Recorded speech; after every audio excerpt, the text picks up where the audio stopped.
This is going to be unbelievable. Very, very excited about this. No question about it. This is going to be exciting right here. And there's a lot that we have to find out. We've got to see what's going to happen with President Trump. What's going to happen in terms of the Supreme Court just struck down the tariffs. We have to see how that's going to go. It's going to be very interesting in terms of what President Trump's comments are going to be. I believe the U.S. Hockey team is there that just won the gold medal. So it's going to be quite exciting to see what happens there. We're going to take the feed directly from the whitehouse.gov, which is obviously the White House public domain. We also have C-SPAN online, also public domain that we can use as well. Why don't I try to go to those right now? Let me just kind of preview it right here. We've got, we've got the Trump. He's got sort of an animated thing up there here. I'm going to put that on screen now. Give me 1 second to get the layout right here. 1 second. Let's share the screen. And we're going to be talking live. We'll take your comments and questions. I think that Trump's at a the Trump presidency, they've done a lot, okay? But there's been some different controversies, some different issues, as always, right? That always happens. So nothing new there. And we're going to have to see, how the president reacts to it. Okay, that's the feed right there. We want to see how the president's going to react to it. What is he going to say? That's a very, very interesting thing here. Let me sort of make that big and I'm small here. That kind of is probably the way to do it. And we'll see right there. They do have the poll there, White House survey, 9 p.m. EST. And we were talking, they're going through the list of what they have here, right? They've got Customs and Border Protection have, so we've a lot of things here. This is kind of the Trump accomplishments. Now, I do think that obviously a campaign, you have to campaign. We understand that. So there is a lot of a campaign aspect to this. At the same time, this is beyond just campaigning. This is not like, campaign only is not going to do it. There are real serious policy implications, and we want to react to it. Are we going to war with Iran? That's huge. That may be number one, particularly in light of, and we don't get, Tucker Carlson was over there, interviewed U.S. Ambassador Mike Huckabee, and that was a very interesting interview. And I think that a lot of people are reacting to that. I think that the Middle East is reacting to that. We will see what President Trump has to say about that. I don't know. Now, the thing is, too, is that at the same time, like, I do feel like people really first of all, everything I'm saying is all my personal opinion only. Peace, love, opportunity, freedom, equality for everyone. We love everyone in the world, all of that. If I make a mistake, I do apologize. It is a live show. We're trying to do the best we can here to react intelligently, and give our opinions and give you the honest analysis that in my opinion, obviously, and whatnot. But I do think that the polls are very, very much against going to war with Iran. At the same time, I'm not the commander in chief. I don't have the military intelligence. I don't know what's going on over there. It is Trump's call to make, along with potentially, obviously, Congress depends on what the War Powers Act. We're going to get into all that right here, right now. But it's going to be very interesting to see what he says. This is crucial. We have a lot of military assets over there right now.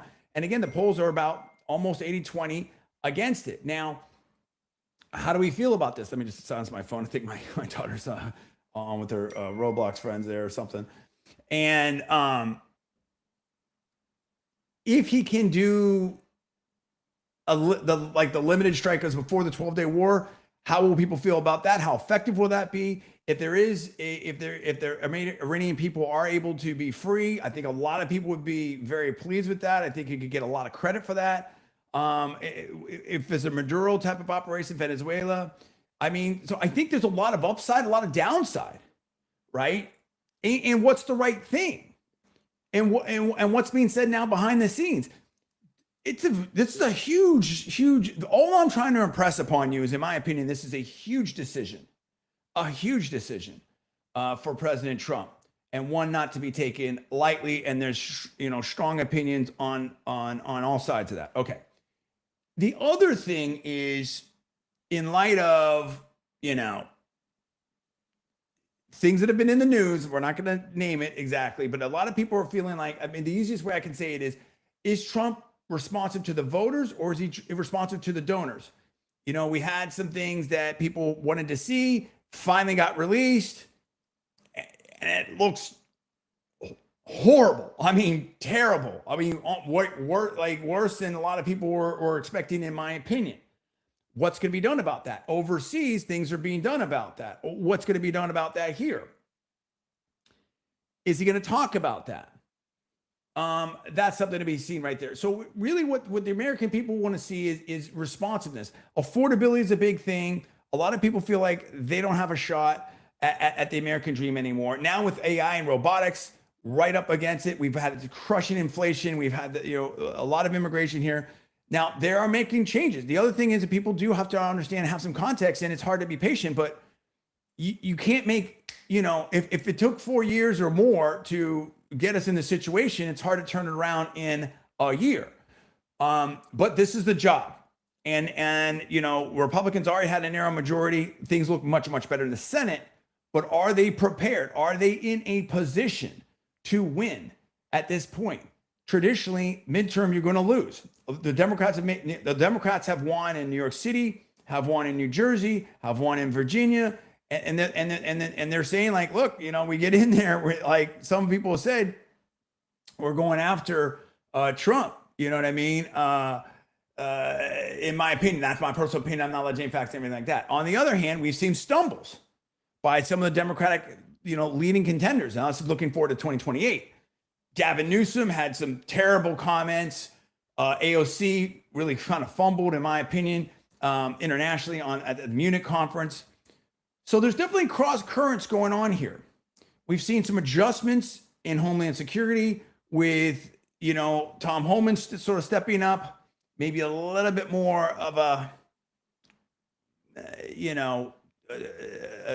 tuning, a step back, whatever, of Secretary Noem, potentially, at least publicly, maybe Stephen Miller. There's been a focus, I think Trump said, is like, look, we're going to go where we're wanted. If you don't want us there, like, we're not going to, try to create this conflict. So we'll see. I mean, TBD, right? I mean, that's what I'm saying, that this is a very important State of the Union. One of the reasons why I really wanted to cover it, because there's just so much to see here, so much to look at. Here we go. We're stepping into it right now. We've got it right now. We've got some sound right here. Let me see. This is obviously, let's take that right now. We'll take some of this. I don't know. I got to be careful. There's music here and stuff. In fact, I probably won't pick this up because I'm going to assume there's music. So I just want to chill on that. But these are probably statements of what's going on. And at the same time, so there's a lot of really important policy that we've got to get into, that we have to react to. And I'm going to give you my honest take on it, as unvarnished as I can. Full disclosure. I mean, I voted for President Trump twice. I'm a big Trump supporter, MAGA, everything like that, conservative, leading libertarian. But I'm also going to call it where I see it. There's a lot of critiques. I'm no, in my opinion, no MAGA show or anything like that. Like there's serious critiques of this administration. I've given serious critiques of this administration and the Republicans in Congress. And, the politicians, writ large. I think there's a lot of things we need to work on. At the same time, people do have to be, I think that people sort of lose perspective. And even going back to what I said before, in terms of, like, there's a lot of different coalitions. There's a lot of different donors. There's a lot of different interests. And the special interests in a lot of ways are representative too, right? I mean, like the farm lobby talks about, they represent farmers, and there's farmers here. So, I mean, in other words, that is the way our system works. It's not going to be perfect. There are ups and downs. We've seen this before in different iterations. Now, what may be different is the AI and robotics, and that may change the game. And I was just had a great show with Matthew Seligman of Greyhawk Law. Guy's got a PhD, a JD from Stanford, a master's from Stanford, just a really brilliant guy. And he's saying, like, look, this could be a totally different situation. Elon Musk is talking about that, like, people aren't going to need to work pretty soon. Is that true? Is that new? I don't know. But these cars are driving themselves. I have a Tesla that is extremely intelligent, in my opinion, and the full self driving is unbelievable, and it keeps getting better. So we're seeing here, this is obviously the intro right here. We will once we go to the shot inside the Capitol, we will go to that live and we will see what's going on. But this is a big night. It's hard to, again, it's hard to oversell this. I want to, but this is, if Trump somehow, if he loses big, I mean, is he in a lame duck situation in November? What does that do to the Trump agenda? Are we going to see impeachments and all that type of stuff? If it's okay, you lose the House, which is a lot of people expect, but you keep the Senate, or maybe even gain a little bit in the Senate, then what? Okay. Or if he loses, if he somehow is able to hold it together and win, wow, that totally changes in the entire trajectory. Also, I mean, when you talk about lame duck, maybe yes, maybe no. If JD Vance is able to go in there, and well, if the Democrats are looking like they don't really have leadership that can win in 2028, and again, you can't beat something with nothing, okay? And yeah, okay, maybe Trump took a little bit of losses. You have political capital to use it, and this is common. I mean, Trump's polls are not really, from the last time I checked, are not really much worse than a lot of other polls out there from presidents at the same time. Okay, so and he's got a lot accomplished. And if the economy does turn around and things start happening, rates go down, and GDP is going up, and different things start happening, that can change the game. And particularly if they see, okay, maybe Trump's, he's going to be gone soon, but JD Vance is coming next, or JD and Marco Rubio or whatever, or a Republican is going to win, and the Democrats don't look like they have anything, then really do we have a lame duck situation there, right? So much on the line, and that's why I wanted to have this conversation with the audience out there and having you. I believe I can take chats and stuff here. Let me see if the chats open up. Okay, so we do have that. Okay, I don't know which platforms we're live to YouTube, LinkedIn. I think X shows later. I don't know if it's live right now or not. Facebook, certainly. So if people do have questions or comments, I'm happy to take those as they come in. But I think we're going to be obviously starting shortly here. Very excited on that. Let me just check if I am live on X, if that is happening there. Hopefully so. We'll see. I don't know. Yeah. Okay. So it is. We do have that right there. Let's see if I can change that designation on X. Excuse me 1 second. Let me see if I can fix this. Okay. So it is. That's me. That's obviously me talking there. Let's see if can I change that? Can I open the chat there? Well, I don't know. I mean, we're there. We're live. I don't know that I can change that. Let me see. Okay. Well, I don't know that I can. I have to figure out how to change the headline. That's not a big deal. At least that's going. So we see that is going. That's great. Okay. So I mean, what do you expect to hear? Now, obviously he's gonna go through the whole thing, right? The domestic policy, the foreign policy. We'll show the crowd, we'll show the gallery. He'll have people stand up and kind of illustrate his policies and stuff like that. So we fully expect that, no doubt about it. So I think that's going to be good. And we're going to see how this goes. We're going to see how it goes. But I do feel like, I think that Trump is I think he's going to do well tonight. I think he's going to do well tonight, and I think it's going to be interesting. But I don't want to prejudge it, players. I don't want to prejudge it because, again, we have Trump is very savvy politically and can do things that other people can't do, in my opinion. At the same time, let's not get it twisted that, Trump has made some mistakes, in my opinion, has misread the political tea leaves, in my opinion. So that is something that has happened too. And not the least of which is with the whole situation related to, the release of certain things, and so, and other things, so, we're going to have to find out. We're going to have to find out where it is and what's going on with that.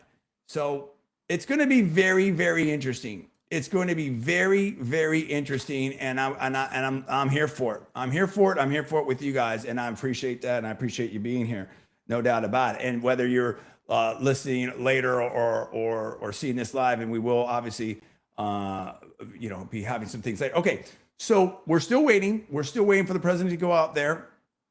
And I'm fine with that. I want them to be ready. I want them to be ready. I want the president to do really well.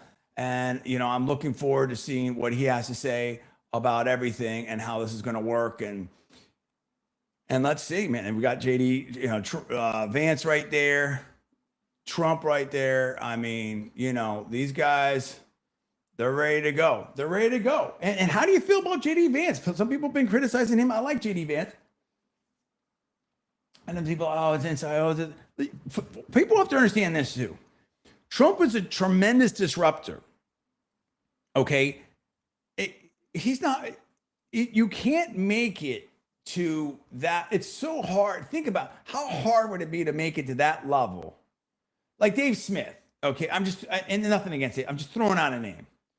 Do you really think Dave Smith or Bernie Sanders, and Bernie Sanders is sitting senator, has been for a while.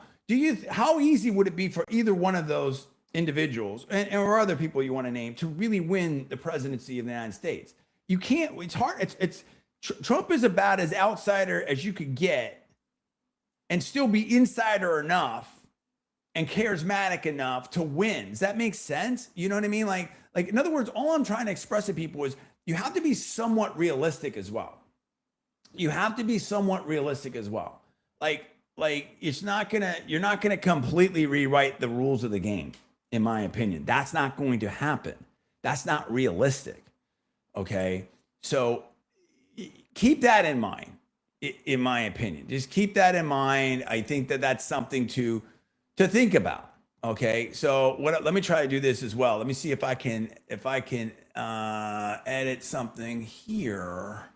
While I do, just give me a second while I do this, and maybe it's better to do it when President Trump is speaking. But I want to see if I can get my YouTube thing a little bit dialed in on that. But I mean, I really want to go back to that. That's a very, very important point. So Trump has done a lot of things. Okay, so no, it's not perfect. It was never going to be perfect. The base wasn't going to get everything they wanted. That was not going to happen, particularly with the margins that are in Congress right now, and the Supreme Court and the whole thing. I mean, this is checks and balances. This is the political system. It was never designed to be direct democracy, and it's not our government is not a Ferrari. It's more like a tanker ship, and it takes a bit to turn things around. That's how it goes. That is the nature of the situation. But within that, I think that Trump has done a lot. So that's all I would share with people is I think that's important to understand. Yeah, let me see if I can fix this right here. Okay, let me see if I can fix this right here. 1 second. Yep. Just trying to get this dialed in here while we're waiting for the president. But we'll see. Oh, here we go. Hold on. Let me get that together. 1 second. Let's see if we can get this pulled up right here. Okay. There we go. President is now entering. And you see, and it's so funny, a lot of these Congress people, even the ones that want to criticize him, even the ones on the other side, they want to shake the hand, they want to get in that, they want to get the publicity, they want to get in that photo op, in my opinion. So it's so funny. And it's what it is. That's fine. No problem. Second. We're going to find out. Look, politics, things can change very rapidly. But I do feel like Trump and the Trump administration are in far better political shape than people think. And the proof's in the pudding. If he's able to get some things done, it's going to really redound to his benefit. But, Democrats, particularly this Democratic Party, opposes him. And it was always going to be that's how it was going to be. You know what I mean? So there's no surprise there. Who's surprised? We're not surprised. Okay. So I think that's something to understand as well. Let me see if I can change this one. I want to work on one more thing here on the LinkedIn thing. Let's see if I can fix that. I don't know. Maybe. Yep. Okay.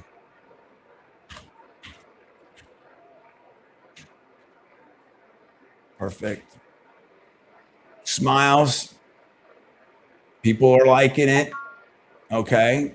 So far, so good. I mean, I think Trump will do well tonight. The biggest things that I want to see, like I said, really the two biggest things that I want to see that I think are the most meaningful, because you can't win without your base. Period. End of story. And in fact, Trump has learned that lesson, because for a long time, the GOP, the insiders were, oh, it's all about the moderates and the independents, and this, and they always give, there was always a different name for it. It could be soccer moms, it could be, it's always a different name for it, whatever. And that's fine, obviously important. But if you don't have your base, forget it. It's not happening. It's not happening. It's not going to happen. So that's something right there. That's something right there that you cannot win without your base. So so to that extent, what can he do to keep his base fired up? And I don't think that it's just all about like showing up to McDonald's and that stuff's phenomenal.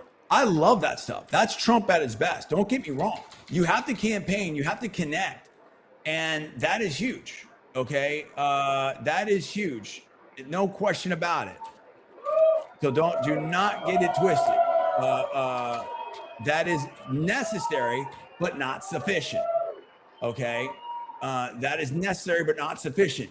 And really, what we want to see, and really on all sides, because you see the energy on both sides, even more particularly, if you will, on the Democrat side. I believe that you're going to have a situation where populism is very, very strong, and people want to see that that government is responsive to them, hears their concerns, are going to help them out, are going to make it work for them, if you will. And so I think that's a really, really important point. So we're going to find out. So again, are we going to war? What's the plan for the average person out there, if you will? That's what people are going to want to see. That's what I think. I think that those are the crucial things that are happening right now that people are going to want to check out and see, along with everything. Obviously, the economy, no question, the economy. People absolutely want to see about the economy. That's a huge deal, and so it's a big deal. Hold on, let me do one last thing here.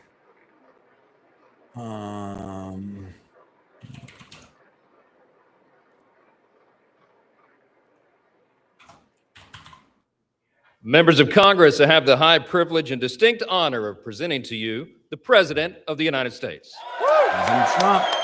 Let's go. Speaker Mike Johnson. Absolutely. And listen, Speaker Johnson, I think, has turned out to be pretty darn good. I think he's turned out to be USA, baby. Here we go.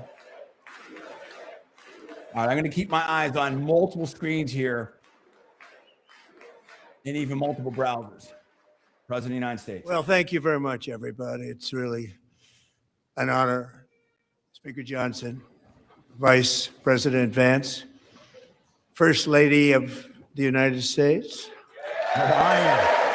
Huh? How about that movie?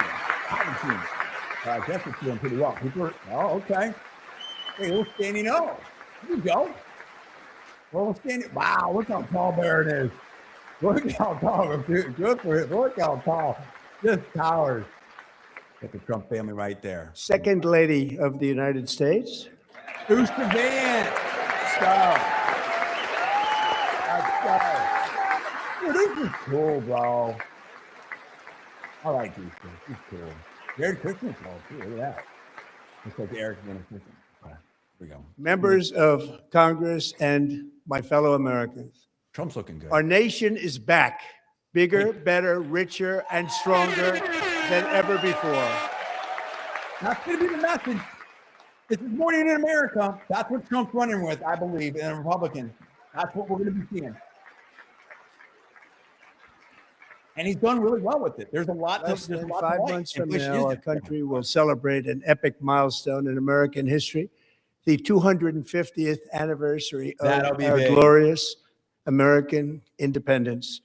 This July 4th, we will mark 2.5 centuries of liberty and triumph, progress and freedom in the most incredible and exceptional nation ever to exist on the face of the earth. And you've seen nothing yet. We're going to do better and better and better. This is the golden age of America.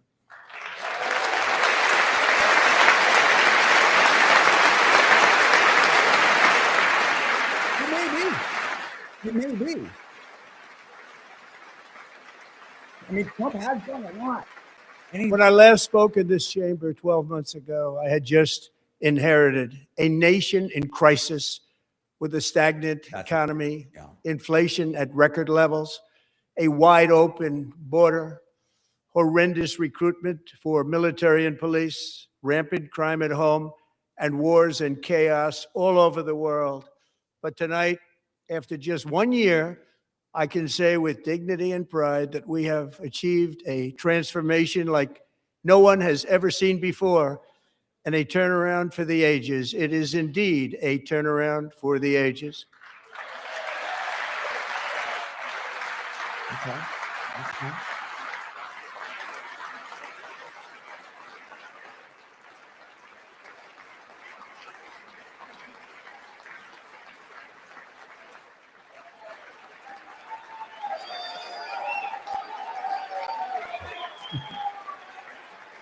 Very interesting political time right now. And we will never go back to where we were just a very short time ago. We're not going back. Today, our border is secure. Yeah, I figured you're starting before. Now, see, some Democrats aren't there. We're gonna have some chance. I mean, some chance from the.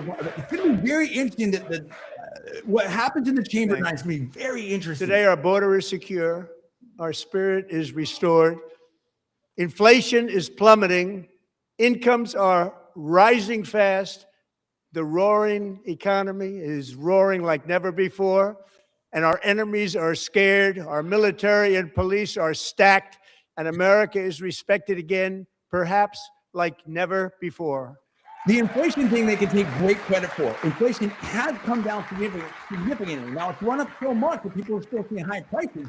But in terms of the ongoing rate, the actual rate right now, it is pretty close to where they want it. After and 4 people years thought that was not going to happen in with which tariffs. So it's a millions big and win. millions of illegal aliens poured across our borders, totally unvetted and unchecked, we now have the strongest and most secure border in American history by far. Border crossings are down a lot, no doubt about it. But again, being type of thing with the inflation, so many people came over here. How do you deal with that? Are you going to deport them? How do you do it in a humane way that doesn't? In the past 9 months, Minnesota thing, zero tough. illegal aliens have been admitted to the United States.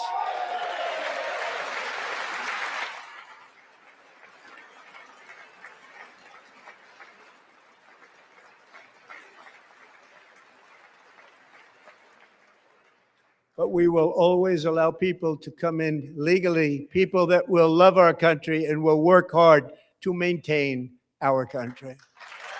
Right. That's an important message. We are a land of immigrants, and America started that way. I don't care how far back you go, that was the case. And so that's a very The important flow of deadly fentanyl across our border is down by a record 56% in 1 year. Big. Doesn't get enough credit, but that is big.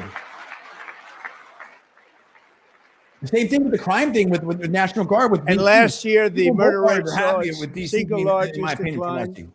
in recorded history. This is the biggest decline, think of it, in recorded history, the lowest number in over 125 years, year 1900. In fact, substantially before my wonderful father. I had a wonderful father, Fred, Nice. before he was born, substantially before he was born.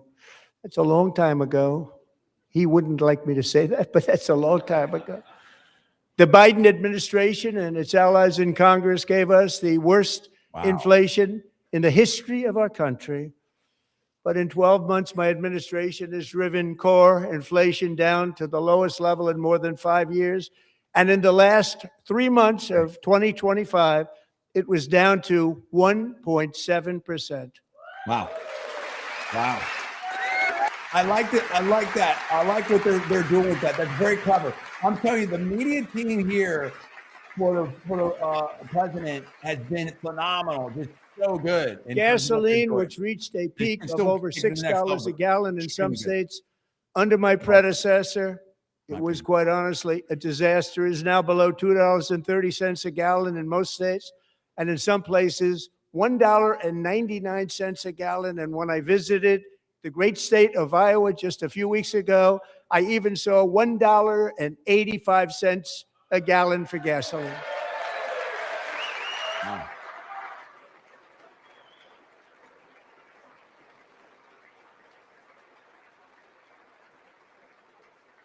Mortgage rates are the lowest in 4 years and falling fast, and the annual cost of a typical new mortgage is down almost $5,000 just since I took office. 1 year. And low interest rates will solve the Biden-created housing problem while at the same time protecting the values of those people who already own a house that really feel rich for the first time in their lives. We want to protect those values. We want to keep those values up. We're going to do both. Yeah, I don't know about that. Because they ran up so fast and the affordability is not there. And we are going to keep it that way. First house, but you don't. The stock market has set 53 all-time record highs since the election. Think of that. 1 year. I think you let the markets correct. Boosting pensions, 401ks, and retirement accounts for the millions and millions of Americans. They're all gaining. Everybody's up, way up. In 4 long years, the last administration got less than $1 trillion in new investment in the United States. And when I say less, substantially less. In 12 months, I secured commitments for more than $18 trillion pouring in from all over the globe. No, he's done a great job of that, no doubt about it. But going back to what I said before, the problem is like this K-shaped economy where the middle class has been devastated. You have people doing amazing on the upper end there that have the assets, whether it's real estate. Think of it, much less than $1 trillion for 4 years versus much more than $18 trillion for 1 year. What a difference a president makes. But it's a tough political problem. And again, it's just a short time ago, we were a dead country. Now we are the hottest country anywhere in the world. The hottest. It's getting hotter. It's getting hotter in here, folks. Come on. It is. It is, definitely. But a lot of work to do. A lot of work to do. Again, I think it's a. I understand what you're doing. Businesses are forming in factories, plants, and laboratories are being built. Feel it. We have added 70,000 new construction jobs in just a very short period of time. It's getting bigger and bigger and stronger. Nobody can believe what they're watching. Good, good. American oil production is up by more than 600,000 barrels a day, and we just received from our new friend and partner, Venezuela, more than 80 million barrels of oil. Okay. All right. We clap for that. Why not? Let's go. That's a win. That's a win. That's a win. Hopefully things get better there. And, you know, and American natural gas production is at an all-time high because I kept my promise to drill, baby, drill. Drill, baby, drill. Drill, baby, drill. Let's go.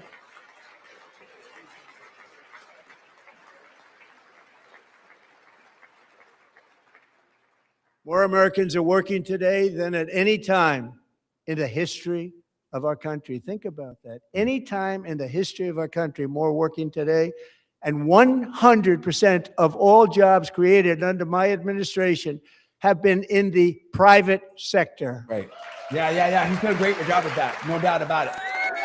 Government jobs are down. Private sector's up. The labor participation rate has also increased. I believe that's right. We Again, ended I don't know if I'm making a mistake. I do DEI apologize. in America. I reserve the right to recognize me later. Interesting, Mike Johnson with the sort of beige tie. You rarely see that. A lot of times in politics, you see the red tie. I mean, Trump is like dressed exactly. We got a record number of job-killing regulations, and in 1 year, we have lifted 2.4 million Americans, a record off of food stamps. Good. Why are the Democrats not even clapping? It is what it is. Military leaders right there in the front. And for all of these reasons, I say tonight, members of Congress, the state of our union is strong. I hope so. Let's go. I mean, it's getting good. Listen, people have to remember, rewind, like, a year and a half ago, how you were feeling, or before the election, whatever, let's say 2 years ago. I mean, it's a big change from 2 years ago, but there's a lot of things to do too, right? Our country is winning again. In fact, we're winning so much that we really don't know what to do about it. People are asking me, please, Mr. President, we're winning too much. We can't take it anymore. We're not used to winning in our country. Until you came along, we're just always losing, but now we're winning too much. And I say, no, you're going to win again. You're going to win big. You're going to win bigger than ever. And to prove that point, here with us tonight is a group of winners here we go. who just made the entire nation proud. Let's go, baby. The men's gold medal Olympic hockey team. Come on in. USA, baby. Yeah. Dude, those games were amazing. Both of oh, yeah. Let's go. Look at that gold. Woo-wee. You got to love that, baby. Those are some big gold medals, man. I mean, both of those overtime games, they came down to the end there. The women, the men against Canada, so exciting, unbelievable. And the Canadian team was just, especially on the men's side, I'm not sure on the women's side, was just stacked, no doubt about it. People were clapping. Like, okay, that's good. That's good to see the bipartisan. I mean, of course. And then, the Democrats and the Republicans there. And these are great athletes here representing the country. They're not, they have nothing to do with politics. This is awesome. Really exciting. A lot of people. It's been 1980. The Miracle on Ice. Oh my God. Mikey Ruzioni and those kind of. I mean, I remember growing up like that, seeing that as a kid. Just incredible, man. Just absolutely incredible. Even after we watched the show right here, we got who is that over there? Got a lot of members from Congress there at U.S. That's great. That's a great moment. Good job, President. Go ahead. That's it. That's great. I love that. That was a highlight of Olympic Games. There we go. Senator Collins right there. Senator Cassidy right there. Fantastic. USA, of course. Yeah. Another Senator Canada. That's it. Let's go. That's awesome. Obviously, they're, a lot of room to operate there and maneuver there. The kids, this is great. Probably the press gallery. I'm assuming that's the press gallery right there. That's the first time I've ever seen them get up. And actually, not all of them did get up. Oh, talking about the Democrats. They beat a fantastic Canadian team in overtime, as everybody saw, as did the American women, who will soon be coming to the White House. Yes.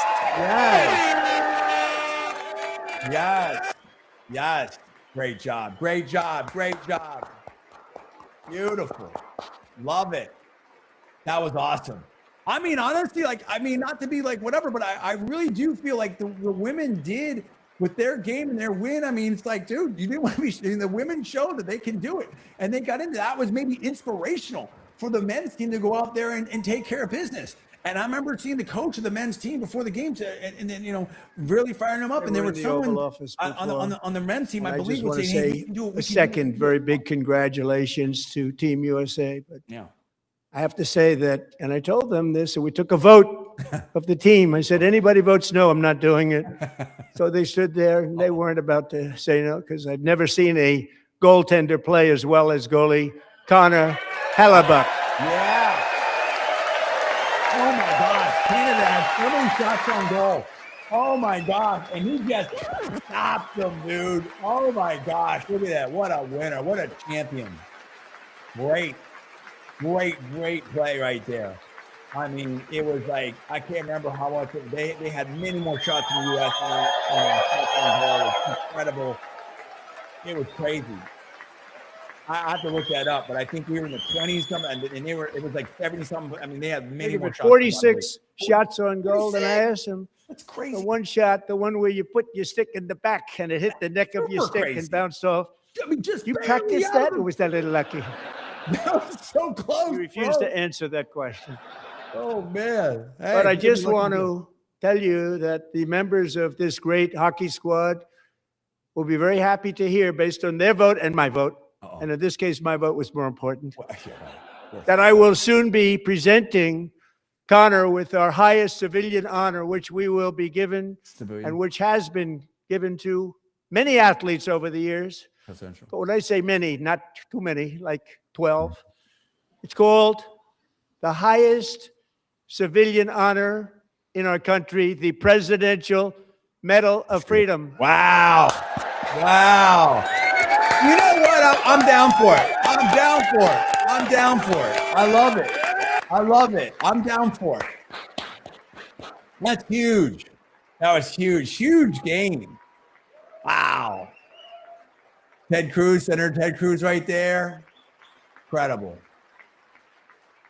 That's cool right there. People, great athletes have gotten that. Very great. The best. And I thought he deserved it. And I did take a vote, every single one of them. I said, I'm not giving it if anybody goes no. And every single one of them rapidly put up their hands. That's cool. So I want to thank you. What a special job you did. What special champions you are. Thank you very much. I mean, the offense for Canada was so stacked. These are pro players that were playing in this Olympics. Pro players. Wow. Incredible. Incredible. We knew this was coming, but we all wanted it, dude. In terms of this moment with the U.S. team there, they had the White House was putting stuff out there during the day of them visiting the White House. I'm also pleased to say that the next time the Olympic torch is lit, it will be here in America for the 2028 Olympics, and it's the summer version right in Los Angeles. We're going to do a good job in Los Angeles. Yeah. Opportunity for Gavin Newsom, governor of California. Okay. All right. And Los Angeles is going to be safe, just like Washington, D.C. is now one of the safest cities in the country. There you go. And that's kind of bipartisan, players, to be honest with you. That's kind of a little, And this year, and I must say I got them both. Yeah. I got them in the first term. And I was disappointed because I didn't think I'd be the president when this happened. Okay. But strange things took place. Oh, yeah. And now I've got them because I got the Olympics and I got the 2026 FIFA World Cup. And I wanted to claim the 250th, but I didn't get away with that one. I couldn't claim that one for myself. But we're getting the World Cup. So we have the World Cup and the Olympics coming. And that is exciting news. That is exciting. Awesome. Very good. Very good. Okay. We're about to get into the policy, but that was good. That was a nice. So this will be a year to celebrate our country and the heroes who have kept it free. Men like Buddy Taggart. At age 17, Buddy volunteered to defend America in World Feels like War II. A little bit more bipartisan. Serving in the Pacific under the great General Douglas MacArthur. He fought bravely in the famous Battle of Manila, worked so hard. He was badly wounded and almost killed by enemy machine guns in Luzon. And 81 years ago this month, he liberated the largest internment camp in the Philippines, one of the largest anywhere in the world. But he earned many honors, including a Purple Heart and a Bronze Star, came home, started a family, and tonight he is in the gallery looking forward to July 4th, 2026, his 100th birthday. Wow. That's crazy. Good for him. Good for him. Wow. Incredible.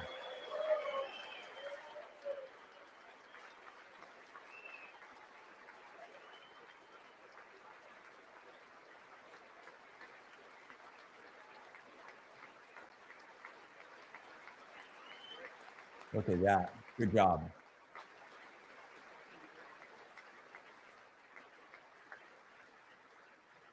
So, buddy, you're a brave man, and we salute you. Absolutely. Even in times of challenge, setback, and immense heartache, the spirit of 1776 has always shone through very brightly. It was July 4th of last year when floodwaters tore through a girls' summer camp in Central Texas. One of the worst things I've ever seen. I was there, rising 26 feet in the matter of minutes, tragically claiming many, many lives. You all remember that one? Yeah. As the waters threatened to sweep her away, 11-year-old Millie Kate McClelland closed her eyes and prayed to God. She thought she was going to die. Those prayers were answered when Coast Guard rescue swimmer Scott Ruskin descended from a helicopter above. Nobody knew where he came from. Wow. It was Scott's first ever rescue mission. A young guy, but very brave, very, very top, always top in his class. And he lifted not just Millie Kate, but 164 others to safety. Wow. Wow, that's a hero right there. Unbelievable. You're listening to the State of the Union, President Trump here, 2026. My name is John D. Villarreal, and we're covering it and giving you some commentary with it. And in my opinion, I am a political expert and been involved in politics on and off for a long, long time, many decades here, and including involved in different campaigns. So this is a very important State of the Union. I want to be with you live and give you my comment. What a hero. Fantastic. People watched Scott from a distance, and they couldn't believe what they were seeing. The winds were blowing, the rain was pouring, everything was going, and that rapid water, nobody's ever seen anything like it. They said, wow, that's something. Tonight, Scott and Millie Kate are here together, reunited for the very first time. Thank you, Scott, Millie Kate.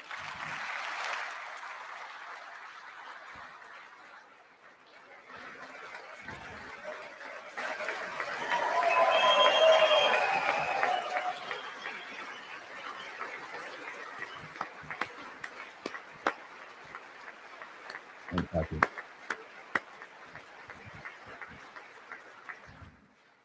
And Petty Officer Ruskin, I'm pleased to inform you that I am now awarding you the Legion of Merit for extraordinary heroism, which is what it was, extraordinary heroism. Thank you. It's interesting that usually it kind of comes in the middle. It's interesting that Trump's doing this now, but I kind of like it, honestly. I kind of like it. And we'll see if I'd like to have the military aide to please come down. Oh, okay. And take care of the service, military aid. Thank you very much. Okay. Take care of that very important service. Thank you very much. It's interesting. From 1776 to today, every generation of Americans has stepped forward to defend life, liberty, and the pursuit of happiness. And they're really doing it for the next generation.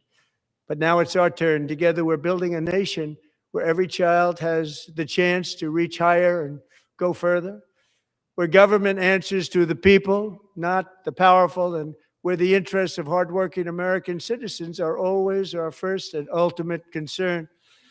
That is the debt we owe to the heroes who came before us, and that is the promise we must keep to America for our 250th year. Sure. Last year, I urged this Congress to begin the mission by passing the largest tax cuts in American history, and our Republican majorities delivered so beautifully. Thank you, Republicans.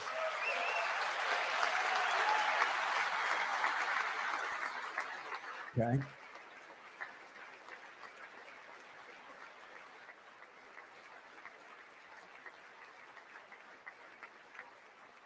All Democrats, every single one of them, voted against these really important and very necessary, massive tax cuts. There goes the bipartisanship.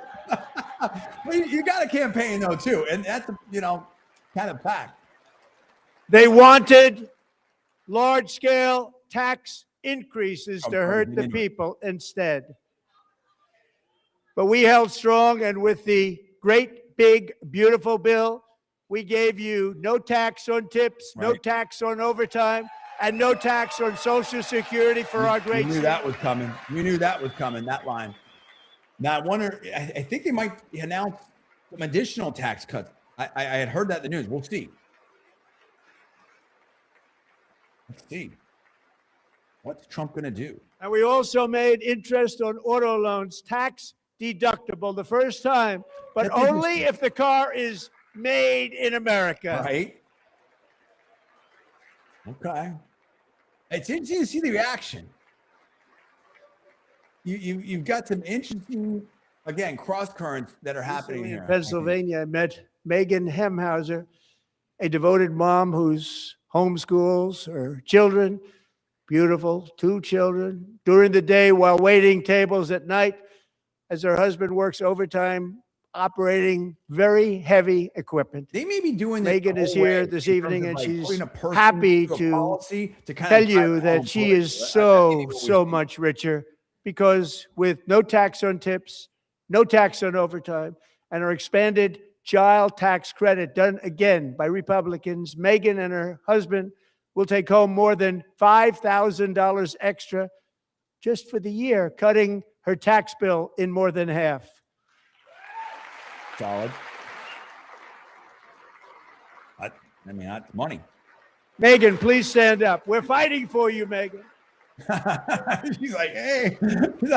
She's like, Thank you, Megan. that's cool. Thank you, Megan. We're fighting for you, Megan. Under our bill, parents like Megan pick can also Pennsylvania. activate their Smart. children's brand new Trump accounts. Swing state. And I didn't name it. The Trump account. I did not name that. White House just put that across on X. I saw that. I responded to that. Nobody believes me, but Really I just did put- not name put it. It it was across. named by a Their very tall team is- man sitting they right are there in on the it. third row. Nice man, a good man. Tax-free investment accounts for every American child. This is something that's so special and has taken Private off and industry gone is through getting the involved roof. in this too. Millions Michael will Dell's be done pre-funded stuff. All these courtesy people of the stuff U.S. up. Treasury Done and stuff private like that. individuals like Michael and Susan Dell, Right. who have donated Gotta love $6 that. billion, I mean, it's like billions. $250 million to fund the Trump accounts for 25 million American children. Huge. Great. They're great people. And I like the way that they're doing this to be able to, like, hey, you know, put the policy with a person, make it personal, but then also so here's how you learn more. You know, I asked Michael Smart. Dell, how do you make all that money? He said, well, I just sat on my dorm in school and I made computers and I'd sell them to people. Oh, those are the days. And I right? just kept selling and selling and selling. And A little pretty more than amazing story. That's called the American dream. He sold sure a it lot is. of computers, a lot of those laptops. So I congratulate him on that, but I really We thank have to him and continue that. Susan, We have to continue to as well focus as a little others back like and Brad Gerstner, make very the markets work. So people tremendous can guy. He continue was that behind it right from the and, beginning. Brad Gerstner. Thank you, Brad. Gerstner, sure.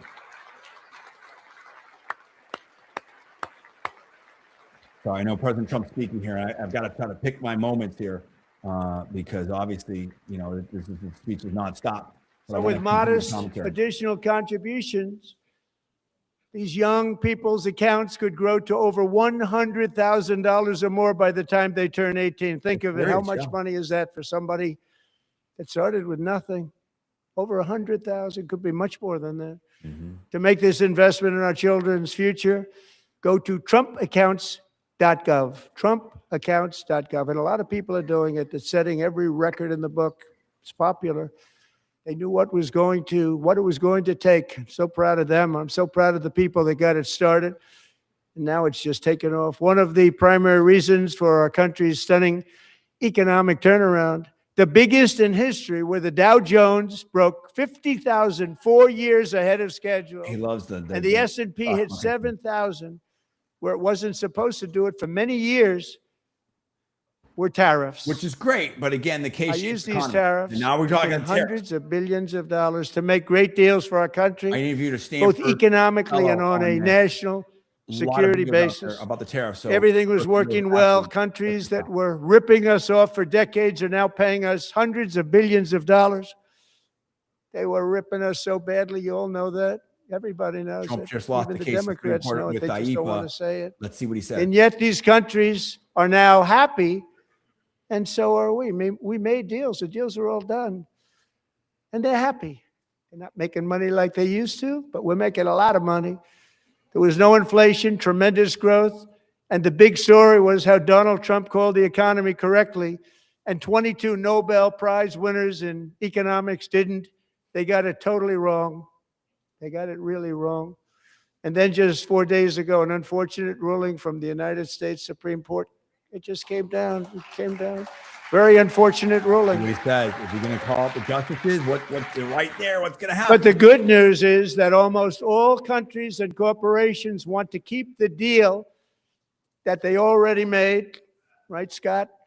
Knowing that the legal power that I, as president, have to make a new deal could be far worse for them, and therefore they will continue to work along the same successful path that we had negotiated before the Supreme Court's But Trump's not going super partisan here. involvement. So despite the disappointing ruling, these powerful countries saving, it's saving our country, the kind of money we're taking in, peace protecting. Many of the wars I settled was because of the threat of tariffs. I wouldn't have been able to settle He'd use them as without. leverage, no doubt. Will remain in place multiple under fully approved trade and tested and- alternative and, legal statutes. Other And they have been tested for a international long time. relations, They're a little more complex, but they're actually probably better, leading to a solution that will be even stronger than before. Congressional action will not be necessary. It's already time tested and approved. And as time goes by, I believe the tariffs paid for by foreign countries will, like in the past, substantially replace the modern day system of income tax, taking a great financial burden off the people that I love. Now that's interesting because it used to be that the Treasury was funded in large part by tariffs early in the country's history, and then they had the income tax thing, and then it was supposed to be just on the top. Moving forward, And now it's factories, everyone, it's a jobs, big deal. investment, It's and very trillions expensive. and trillions of dollars will For water. continue pouring into the United States of America because we finally have a president who puts America first. I put America first. I love America.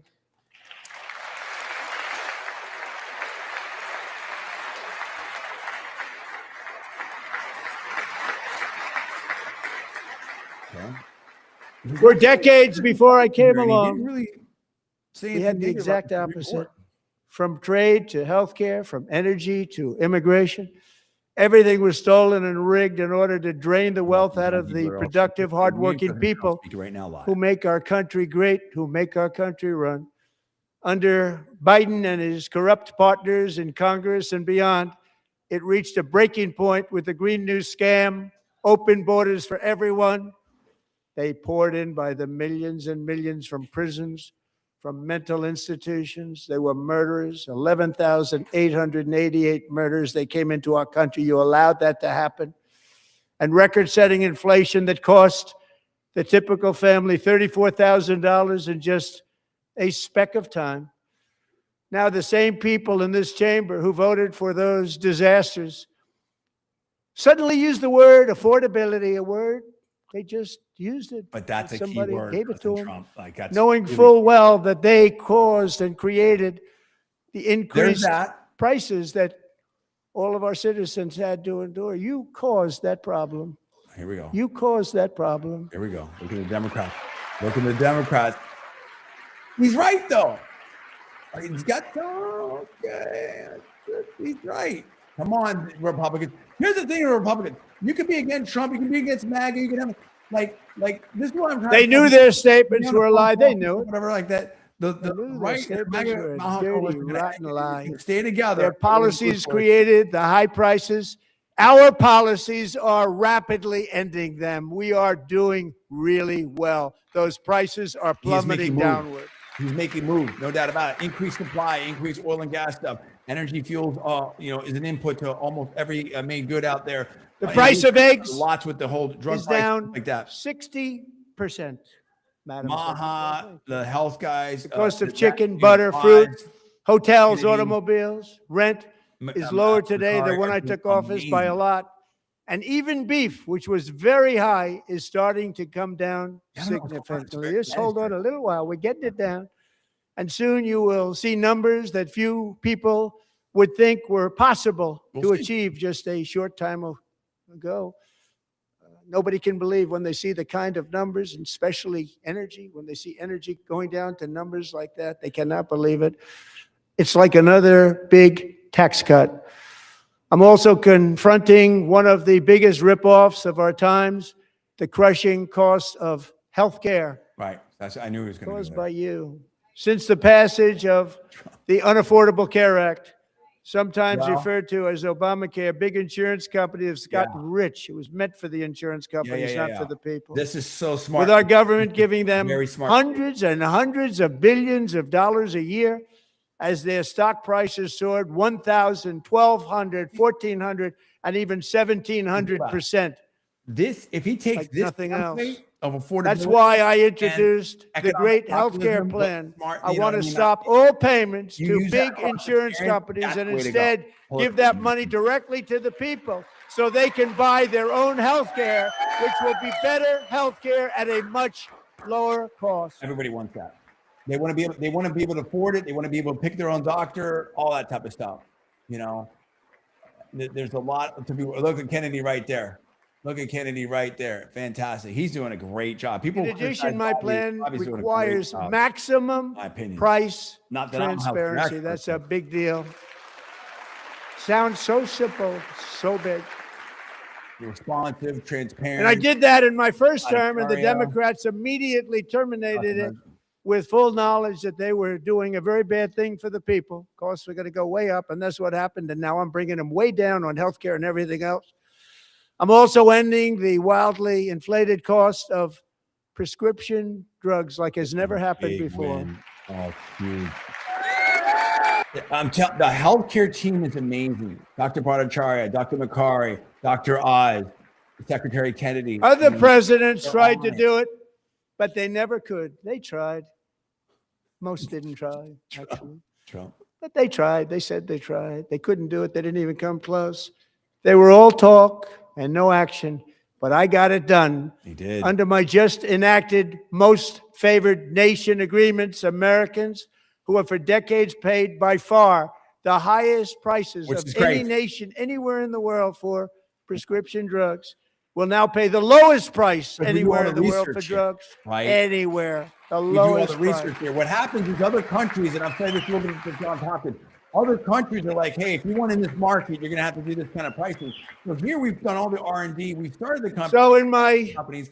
And first then, year of the you know, we second were paying term, the highest prices. And it's, you know, you understand that companies want to make their investment But back. It is high risk. in the strange investment things case. happen. I'm not going to be able to say everything right here. I took prescription But, drugs, we shouldn't be paying a very more. big part of Yeah, healthcare, it has to be a from the little bit highest about price Trump in the trying to get other entire countries to world pay more to kind to of the balance lowest. that out, which That's is a big if he can do it.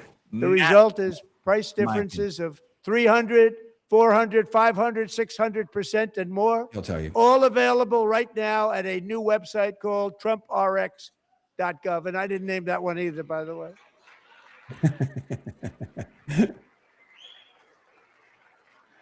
It's a different tone, a little more bipartisan. And here tonight is the very first little more customer ever to get self-deprecating. that big discount, and it is big. Catherine Rayner.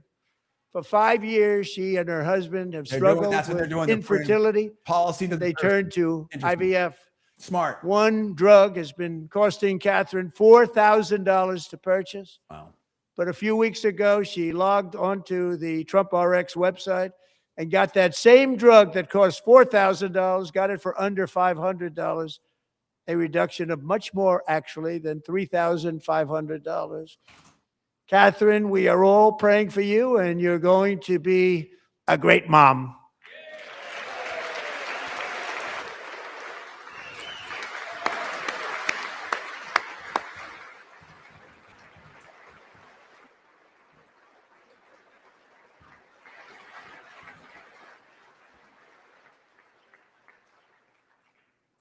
So now I'm calling on Congress to codify my most favored nation program into law. Now, the one thing I'm not sure it matters because it's going to be very hard for somebody that comes along after me to say, let's raise drug prices by 700 or 800%. Yeah, we don't want that. But John and Mike, if you don't mind, codify it anyway. They may do it. Codify it anyway. Thank you. Many Americans are also concerned that energy demand from AI data centers could unfairly drive up their Right. electric That's a big utility thing. bills. It's happening. Tonight, I'm pleased I to think. announce that I have negotiated the new Ratepayer Protection Pledge. You know what that is? We're telling the major tech companies that they have the obligation to provide for their own power needs. They can build their own power plants as part of their Interesting. factory so that no one's prices will go up. And in many cases, prices of electricity will go down for the smart. community and very substantially down. That's smart, I think. This is a unique strategy need never way more used energy in anyway. this country before. We have an old grid. It could never handle the kind of Yeah. numbers, the Need to amount of upgrade the electricity grid. that's Elon's needed. talking about So solar, I'm telling even more them they nuclear. can We build need their a own lot- way more plant. They're electricity. going to produce their own electricity. It will ensure the company's ability to get electricity build while out at the their same time electric grid. lowering prices of electricity for you and electric could be very capability. substantial for all of you cities and towns. You're going to see some good things happen over the next number of years. Another pillar of the American dream that has been under attack is home ownership. With us tonight is Rachel Wiggins, a mom of two from Houston. She placed bids on 20 homes and lost all of those bids to gigantic investment firms that bypassed inspection, paid all cash, and turned those houses into rentals, stealing away her American dream. She was devastated. Stories like this are why last month I signed executive order to ban large Wall Street investment firms from buying up in the thousands single-family homes. That's also smart policy. A lot of people complain about that. Now you want people to be able to invest, and people, being able to buy homes and invest in them. For a lot of families. And now I'm asking Congress to make that ban permanent because homes for people of any kind.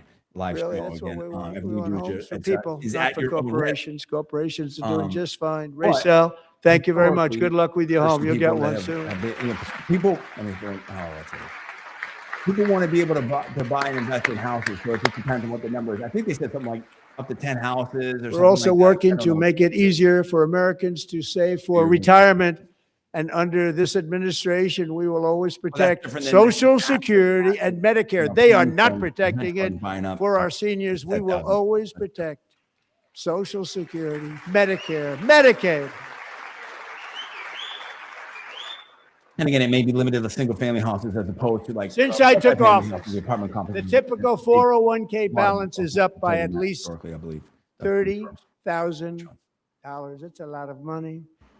We have millions and millions of people, because the stock market has done so well, setting all those records. Your 401ks are way up. Yet half of all of working Americans still do not have access to a retirement plan with matching contributions from an employer.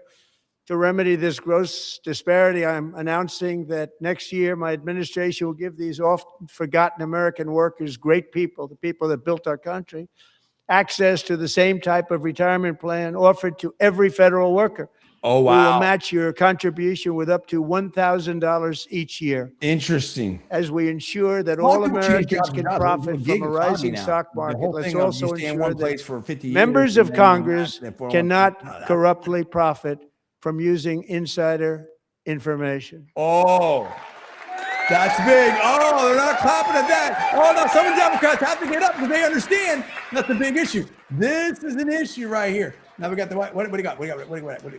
This is very interesting. Mark Kelly, Senator Mark Kelly right there. Again, some people clapping, some people not. But most They did. stood up for that. I can't believe it.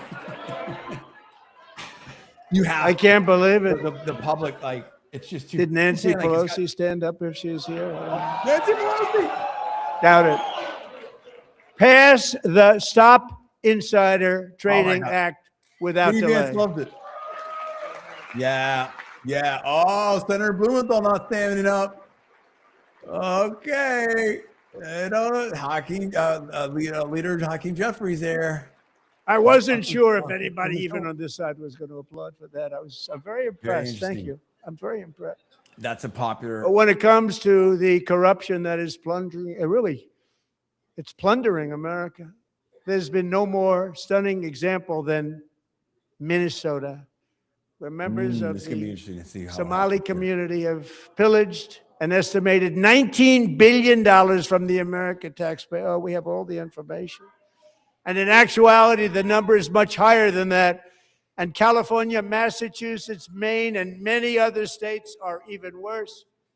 This is the kind of corruption that shreds the fabric of a nation. It's important. I'm And we going to are talk about this when he's working on it done. like you wouldn't believe.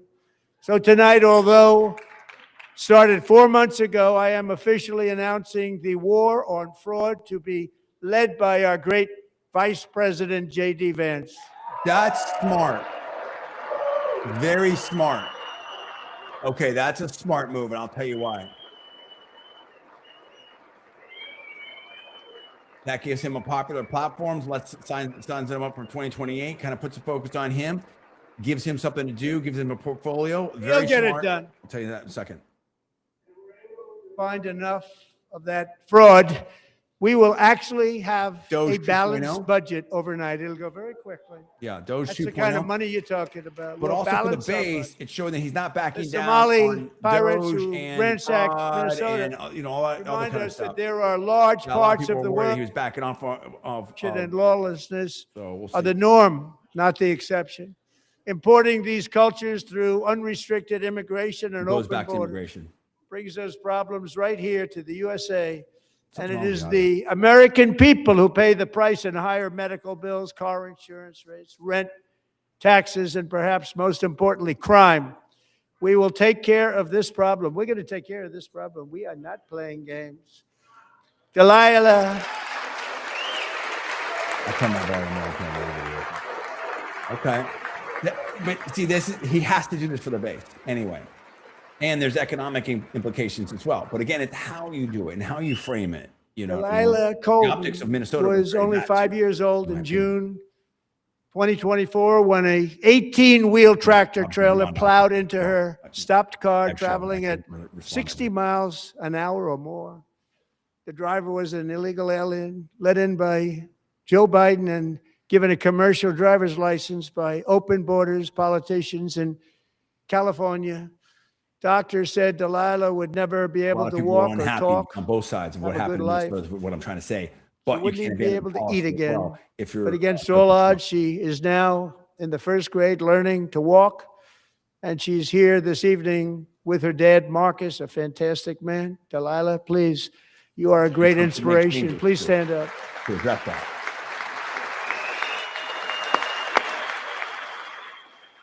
But again, oh, very nice. Wow, awesome. There you go. Great. Awesome. Well, it's going to be very important to see how they implement the policy there and making sure that they can, again, the proof in the pudding. So.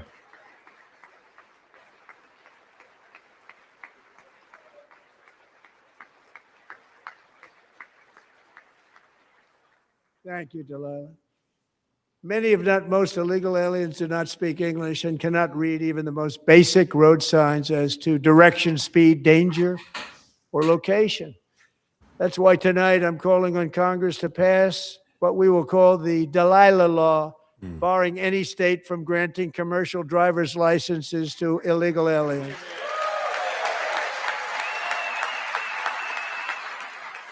No, I can't. Why are the Democrats not standing up for that? That's wild. That's the thing, is that I think the Democrats have gotten themselves in a really bad political And spot yesterday, on many issues. as you probably extreme, saw at in the my White opinion. House, I hosted a ceremony with Obviously, I'm biased. Americans who lost their treasured loved ones to the scourge of illegal immigration. People came into our country, how we allowed this to happen with our open borders. These are the angel moms and families that for decades our government betrayed and our media totally ignored. It was terrible. Hard to believe, actually. In 2023, a 16-year-old high school cheerleader named Elizabeth Medina was supposed to perform in her town's Christmas parade, but she never arrived. Her mother, Jacqueline, went home to look for her, and she found her lying dead in a bathtub, bleeding profusely after being stabbed 25 times. Elizabeth's killer was a previously arrested illegal alien who had broken in and really just brutally extinguished the brightest light in her family's life, violently and I viciously. couldn't even imagine that. Oh, Her heartbroken mother is in the gallery to remind everyone in this chamber exactly why we are deporting illegal alien criminals to our country at record numbers, and we're getting them the hell out of here fast. We don't want them.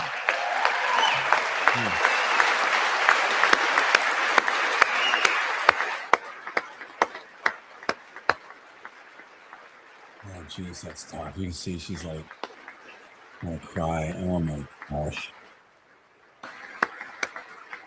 Poor mom, poor family. Thank you very much, Jacqueline. Thank you. We can never forget that many in this room not only allowed the border invasion to happen before I got involved, but indeed they would do it all over again if they ever had the chance. If they ever got elected, they would open up those borders to some of the worst criminals anywhere in the world.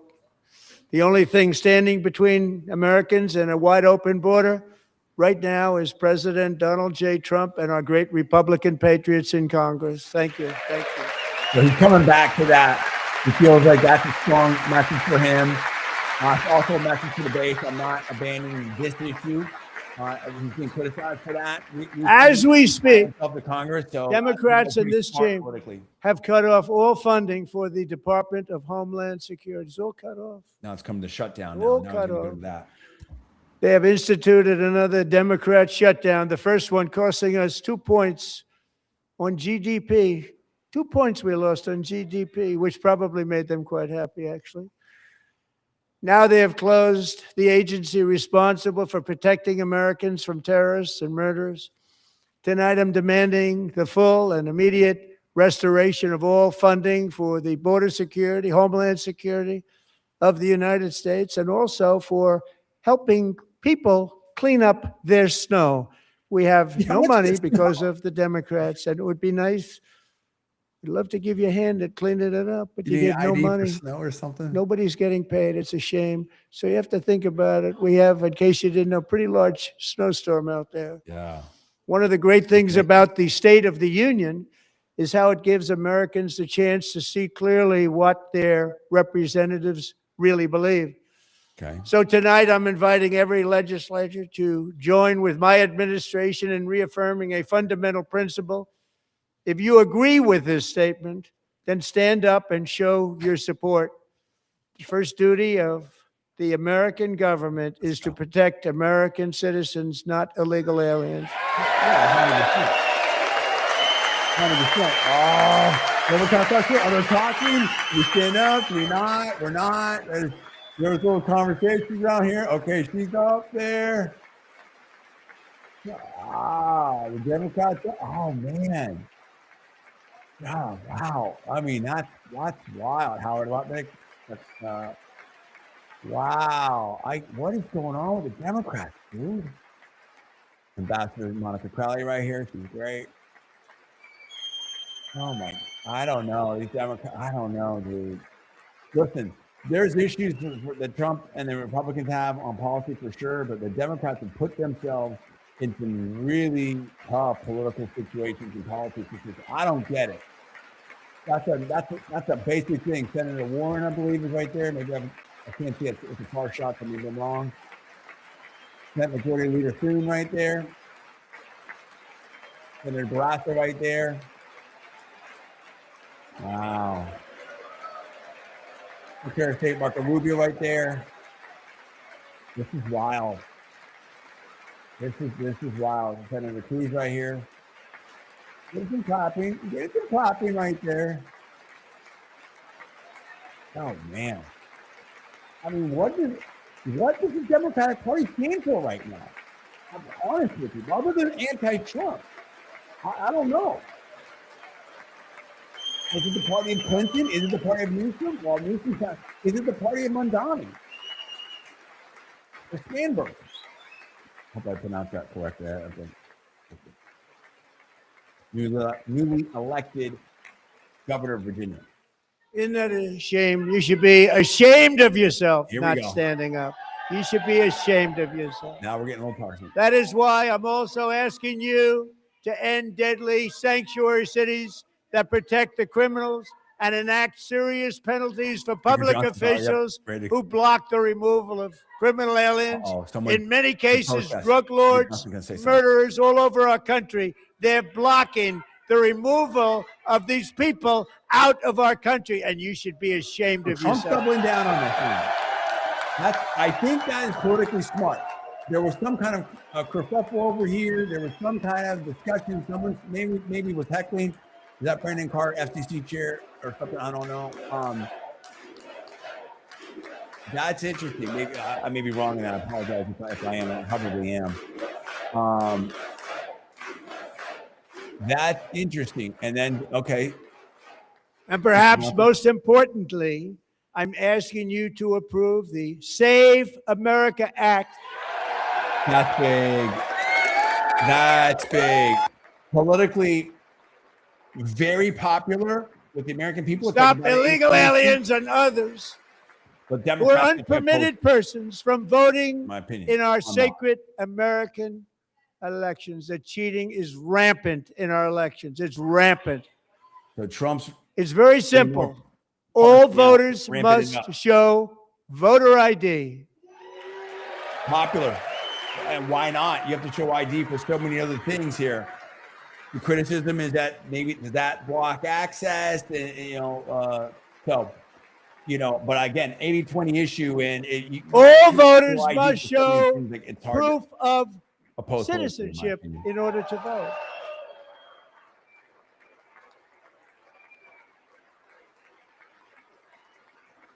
And no more crooked mail-in ballots except for illness, disability, military, or travel. But definitely an issue that Democrats have shown that they're willing to oppose strongly. And this should be an easy one. And by the way, it's polling at 89%, including Democrats, 89%.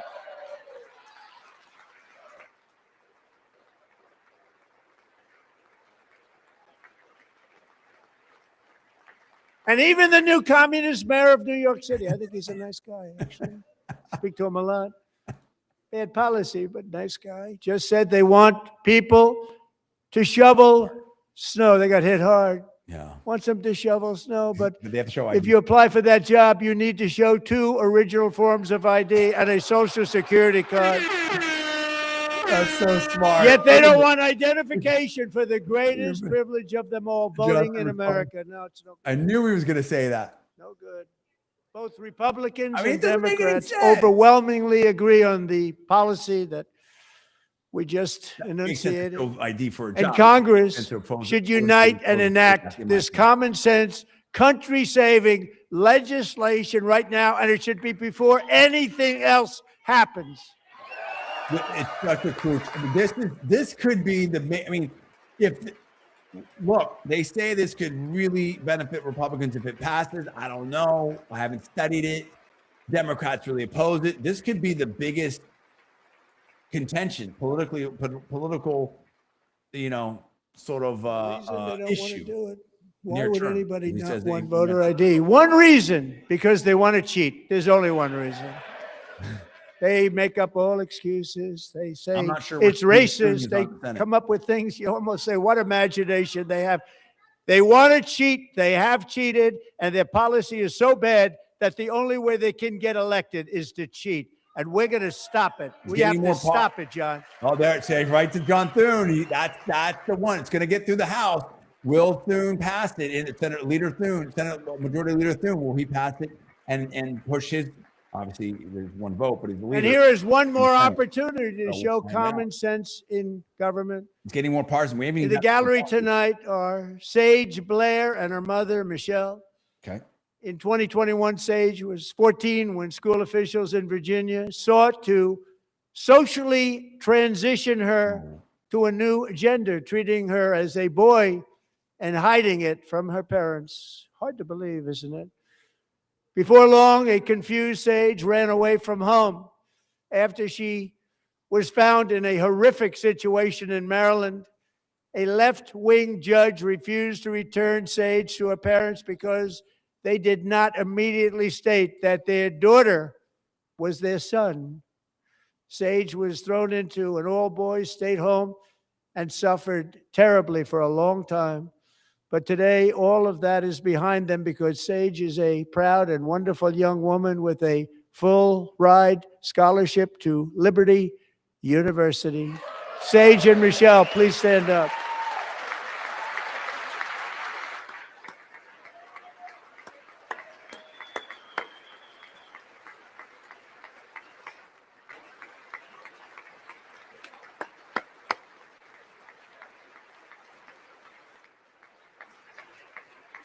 Mom's very happy.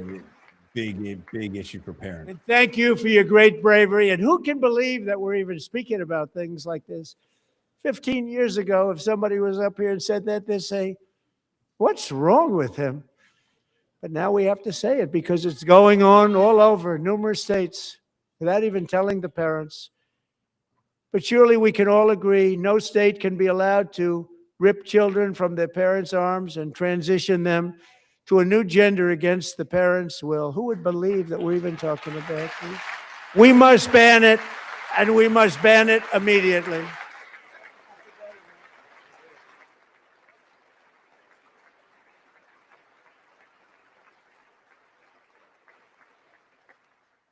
Look, nobody stands up. These people are crazy. I'm telling you, they're crazy.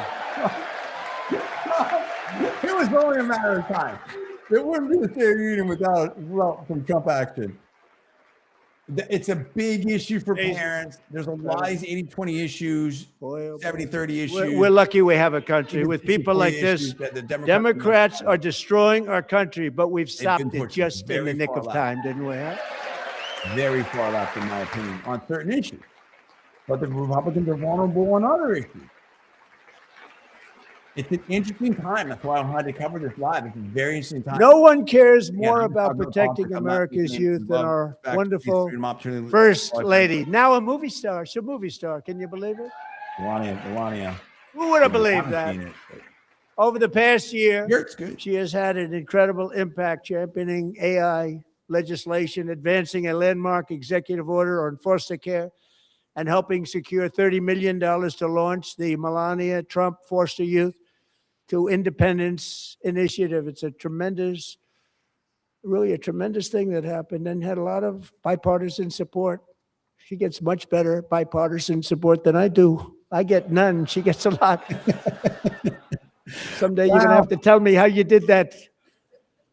And students and educators in every state have joined the First Lady's efforts in the presidential AI challenge, keeping America's next generation positioned to succeed and strongly succeed in the future. Tonight, we welcome two young people whose lives reflect the First Lady's impact, Sierra Burns and Everest Nevermont. Thank you both. And Melania, thank you. I know how hard you worked on it. Thank you very much. Mr. Van, Melania Trump, First Lady, Lotus right there. Barron Trump, super tall. Mr. Van looking great. Everyone's looking great. I believe that's Ivanka Trump, Eric Trump, Don Jr., Jared Kushner. I'm very proud to say that during my time in office, both the first 4 years and in particular this last year, there has been a tremendous renewal in religion, faith, Christianity, and belief in God. Tremendous renewal. Very interesting to see what's going to happen at the back end of this week. We haven't even gotten to foreign policy yet. We haven't gotten to Iran. This is especially true among young people. And a big part of that had to do with my great friend, Charlie Kirk, a great guy, great man. Charlie Kirk. Wow. Okay. Wow. That's crazy. My goodness. Hell, Eric. So last year, Charlie was violently murdered by an assassin and martyred, really martyred for his beliefs. His wonderful wife, Erica, is with us tonight. Erica, please stand.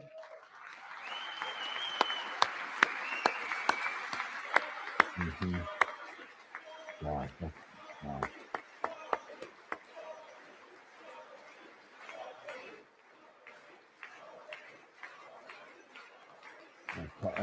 not so crazy.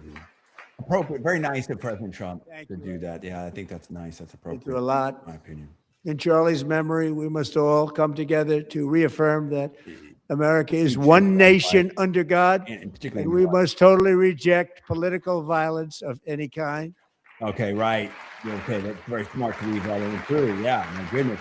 They just had this person down here with like a gas can and stuff. Like, what was going on? Like what's happening? We love religion, and we love bringing it back, and it's coming back at levels You have that to calm nobody down. actually thought possible. opinion. It's really a beautiful thing to see.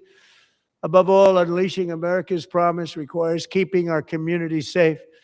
We have made incredible strides, yet dangerous repeat offenders continue to be released by pro-crime Democrat politicians again and again. We are honored to be joined tonight by a woman who's been through hell, Anya Zuretska. In 2022, she and her beautiful daughter, so beautiful, what a beautiful young woman, Irina, fled war-torn Ukraine to live with relatives near Charlotte, North Carolina. And by the way, right. what's going on with man. Charlotte? Yeah. Last summer, 23-year-old Irina was riding home on the train when a Super. deranged monster who had been arrested over a dozen times and That's was crazy. released through no cash bail stood up and viciously slashed a knife through her neck and body. No one will ever forget. There were people on that train. No one will ever forget the expression of terror on Irina's face as she looked up at her attacker in the last seconds of her life. She died instantly. Oh my gosh. She had escaped a brutal war only to be slain by a hardened criminal, set free to kill in America. Came in through open borders. Mrs. Zuretska, tonight I promise you we will ensure justice for your magnificent daughter, Irina. Yeah, I think a couple different things are true at the same time.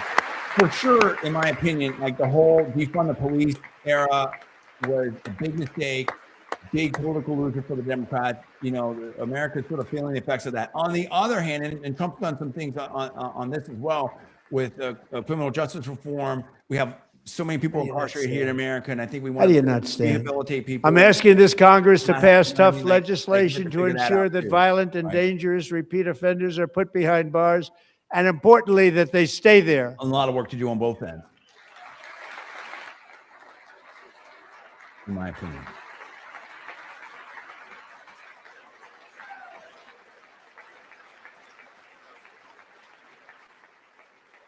Starting last summer, I deployed our National Guard and federal law enforcement to restore law and order to our most dangerous cities, including Memphis, Tennessee, big success. Right. New Orleans, Louisiana, big success. Supposedly both. And our nation's capital itself, Washington, D.C., where we have almost no crime anymore in Washington, D.C. How did that happen? Right. I think even Democrats privately are like, yeah, that's pretty good. You're getting some claps over here. You're getting some claps over here. In fact, crime in Washington is now at the lowest level ever recorded, and murders in D.C. this January were down close to 100%. That's great. From a year ago.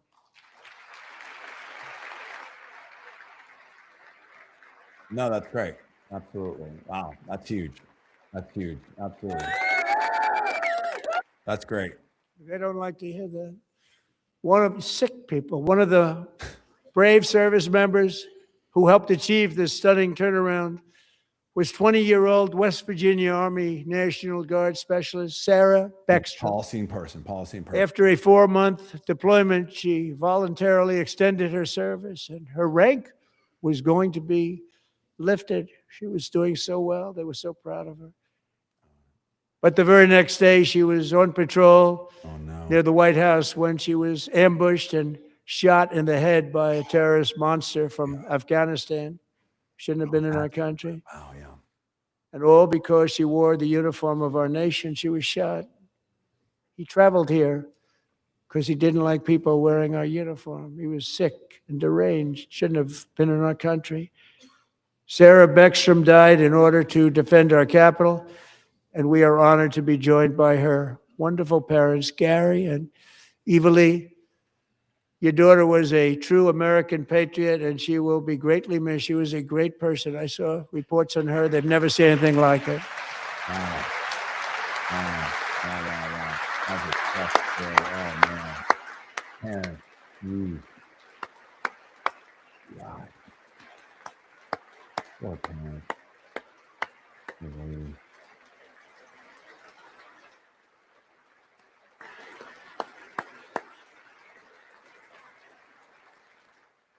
So sorry. Thank you very much. Oh.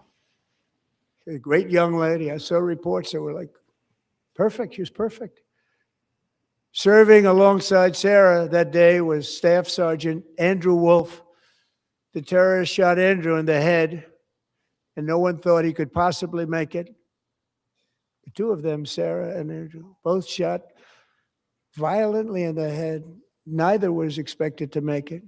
They weren't even given a chance, except his wonderful mother, named Melody, who I spoke to the same night. And she was so positive. The doctors thought that Andrew was gone, but his mother said, no, Mr. President, Andrew will be fine. He's going to make it. I've never seen anything like it. I mean, he was given almost no chance. Mm. She said, I have no doubt, sir, he's going to be okay. This was a conversation that I had with her that night, with her son laying helplessly in bed, blood all over. Everybody is praying, she said, sir, he will be okay. The doctors didn't understand what she was saying. And after looking at the results of the damage done, neither did I. She was so strong and conclusive that even Andrew's great father felt she didn't really understand the gravity of the situation.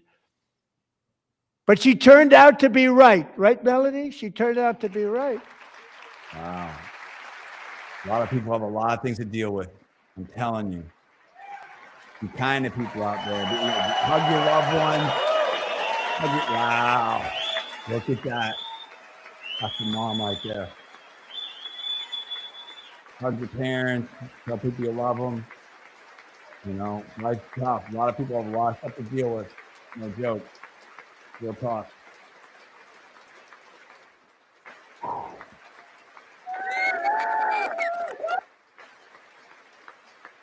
I mean, as a parent, you just feel for those people. My goodness. Everyone, I mean. But, geez. Amazing, actually. I said, where does this woman come from? She's the most positive person I've ever met. With God's help, Andrew has battled back from the edge of death. And we're talking about the edge of death. On his way to a miraculous recovery. He's got a little work to do, but he's doing great. Nice to see you. He's a good-looking guy. Nice to see you. Thanks, Andrew. Thank you very much. Thank you.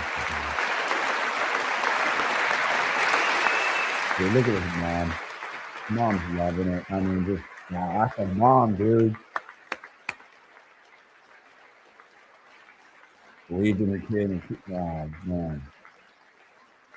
So, Andrew, while you're up, now I'm going to ask a highly respected General James Seward to present Staff Sergeant Andrew Wolf and the great family of Sarah Beckstrom with the award created by our late, great President George Washington himself. It's called the Purple Heart. Oh, wow. Wow. Wow. That's big.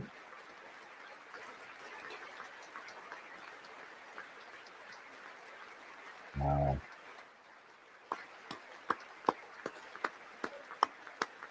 What a moment. Oh, that's cool. That's cool right there. Oh, man, that's cool. Thank you. National Guard lady. That's right. Wow. Oh, they can want to. Oh, that's nice. Wow. God, that's right. Thank you for our service members out there, no doubt about it. We love you all. Yeah. Love you. We're proudly restoring safety for Americans at home, and we are also restoring security for Americans abroad. And now Our here we country are. has never been stronger. In my first 10 months, I ended 8 wars, including Cambodia. Give me 1 second. Isn't it funny? Sick people. Cambodia and Thailand, Pakistan and India would have been a nuclear war. 35 million people, said the Prime Minister of Pakistan, would have died if it were not for my involvement. Kosovo and Serbia, Israel and Iran, Egypt and Ethiopia, Armenia and Azerbaijan, the Congo and Rwanda, and of course the war in Gaza, which proceeds at a very low level. It's just about there. And I want to thank I think someone wants Steve to talk. Witkoff Doing and a show. Jared Doing a show. Kushner for your help. Thank you, Steve. Steve Thank you, Witkoff. Jared. Here we go. There we go. I think we're going to talk. I think we're going to get into border P, Iran, Ukraine.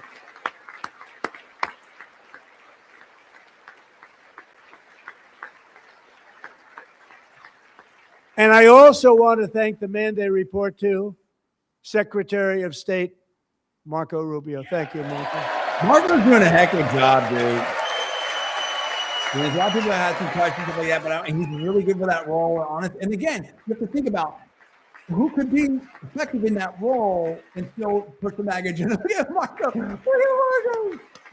Secretary Rubio. Okay, that's cool. That's cool. People like you. He Marco smart got politically, dude. 100% of the votes when he was in confirmation. I think our next one was about 54%. Yeah, And some of the I mean, people- Democrats they are do, they now love saying, it. I can't believe we approved that guy. And he said it's an honor that He they loves feel Steve that way, Marco. right, Marco? Marco's You have done a great wonders job, for great himself politically. Secretary of State. I think he'll go down as the best ever. Secretary Basham, Secretary of War, Pete Hegseth, Attorney General Pam Bondi. He's got a good cabinet. Chief Justice John Roberts right there. Under the ceasefire I negotiated, every single hostage, both living and dead, has been returned home. Can you believe that? Yeah.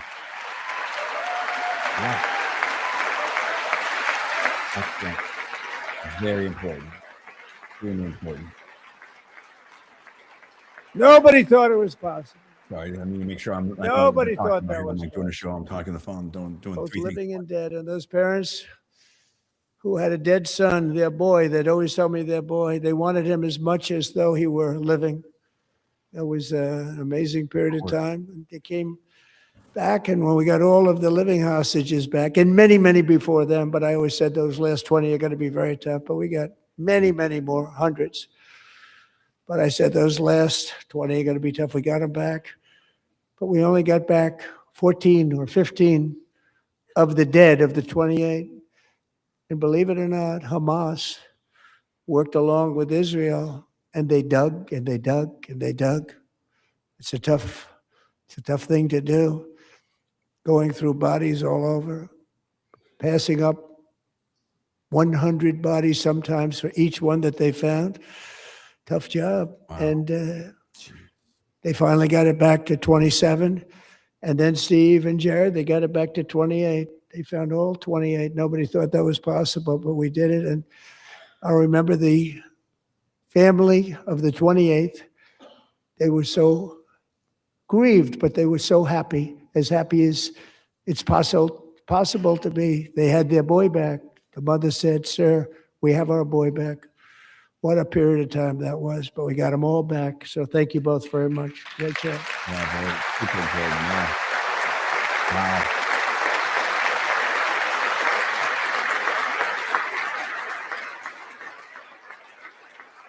Yeah. Great work. Great And work. we're working very hard to end the 9th war, the killing and slaughter between Russia and Ukraine, where Yeah. 25,000 soldiers are dying each and every month. Think of that, 25,000 soldiers are dying It's interesting that Trump's a not month. getting too A detailed war which on would have any never of the happened issues. if I were president. Would have never happened. As president, I will make peace wherever I can, but I will never hesitate to confront threats to America wherever we must. That's why in a breakthrough operation last June, the United States military obliterated Iran's nuclear weapons program with an attack on Iranian soil known as Operation midnight hammer. And this may be smart politically for Trump as well in terms of, and it's Senator Fetterman right here from Pennsylvania. And you're getting some clapping over here from the Democrats. So they don't want to stand, but there's some clapping. So For decades, it had been the policy of the United States never to allow Iran to obtain a nuclear weapon. Many decades. I don't want to. Since they seized control of that proud nation 47 years ago, the regime and its murderous proxies have spread nothing but terrorism and death and hate. They've killed and maimed thousands of American service members and hundreds of thousands and even millions of people with what's called roadside bombs. They were the kings of the roadside bomb. And we took out Soleimani. I did that during my first term. Had a huge impact. I think so many people would He love was to the see father of the roadside freedom in bomb. Iran. The question is how and what do we do? And, you know, Americans don't want to go to war. And he's got a lot of tough foreign policy Just issues over right the now. last couple of Not an months easy with the portfolio right protests, they've killed at least, it looks like 32,000 protests, 32,000 protesters in their own country. Wow. They shot them and hung them. We stopped them from hanging a lot of them with the threat of serious violence. But this is some terrible people. They've already developed missiles that can threaten Europe and our bases overseas, and they're working to build missiles that will soon reach the United States of America. This is the big question. After Midnight Hammer, Trump. they were warned to make no future attempts to rebuild their weapons program, and in particular, nuclear They've weapons. been Yet negotiating they a lot of continue military assets there. starting it all over. We wiped it out, and they want to start all over again, and are at this moment again pursuing their sinister ambitions. We are in negotiations with them. They want to make a deal, but we haven't heard those secret words. We will never have a nuclear weapon. My preference.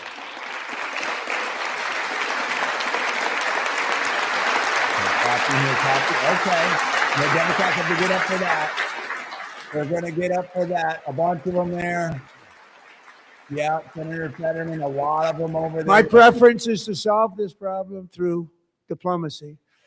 But Okay. one thing is certain, I will never allow the world's #1 sponsor of terror, which they are by far, to have a nuclear weapon. Can't let that happen. Leaning on the nuclear piece of it there. We want peace. I think he's spreading the needle here pretty smart. Of course, it all depends on what happens.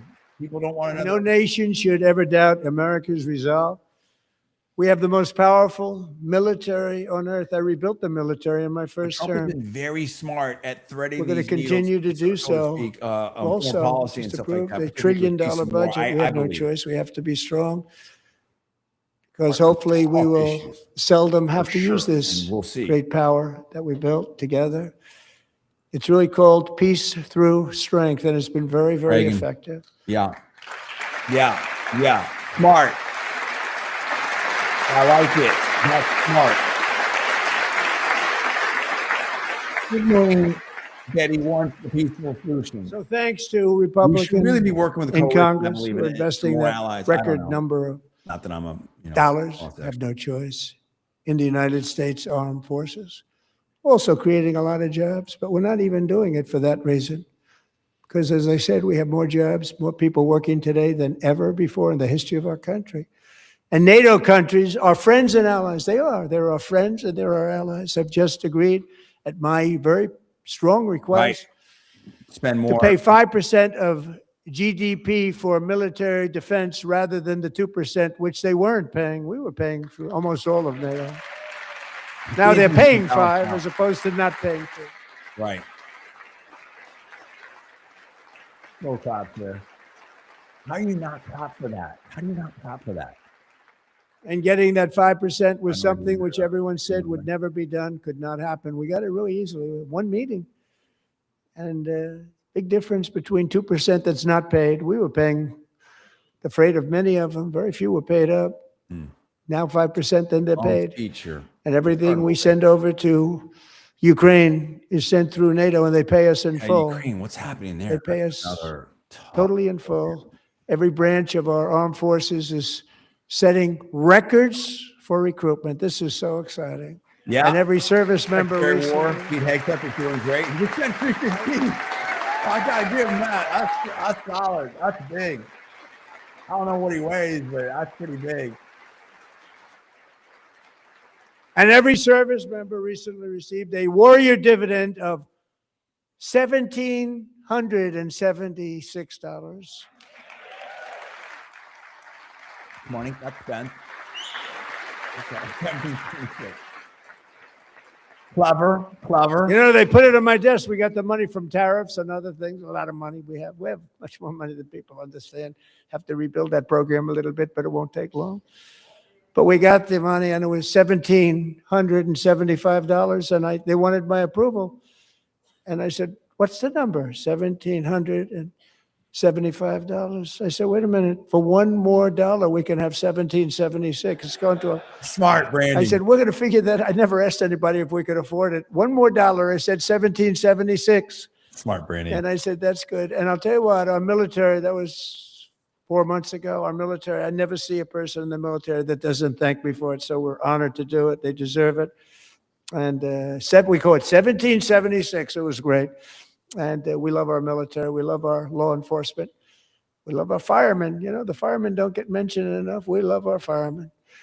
We're also... Don't forget the doctors and nurses, a lot of people, but all those are very important. First responders, safety folks. Absolutely.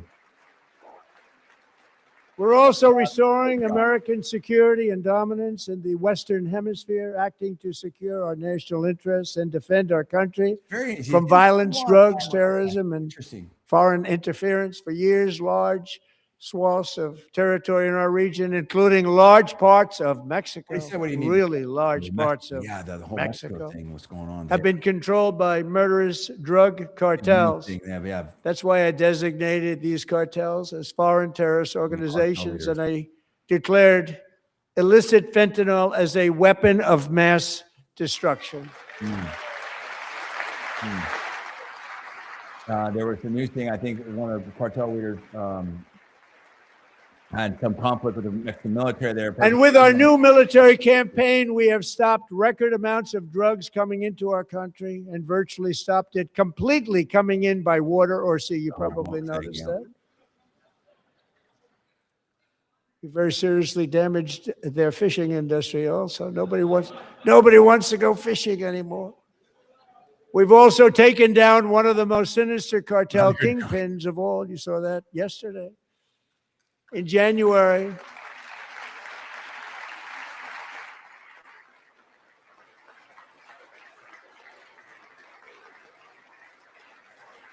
I missed that part. Apologize.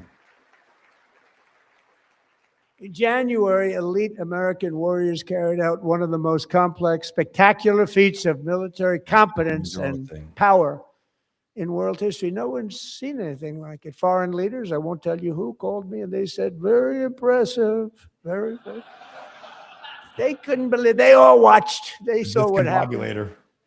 This is a different fighting force that we had years ago when we fought to tie. You know, it's a great fighting force. I'm so proud of it.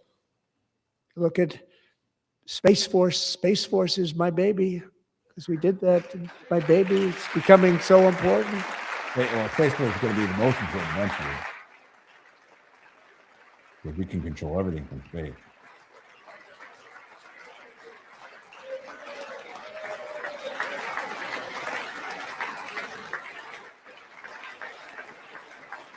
And America's armed forces overwhelmed all defenses and utterly defeated an enemy, good fighters, to end the reign of outlaw dictator Nicolas Maduro and bring him to face American justice.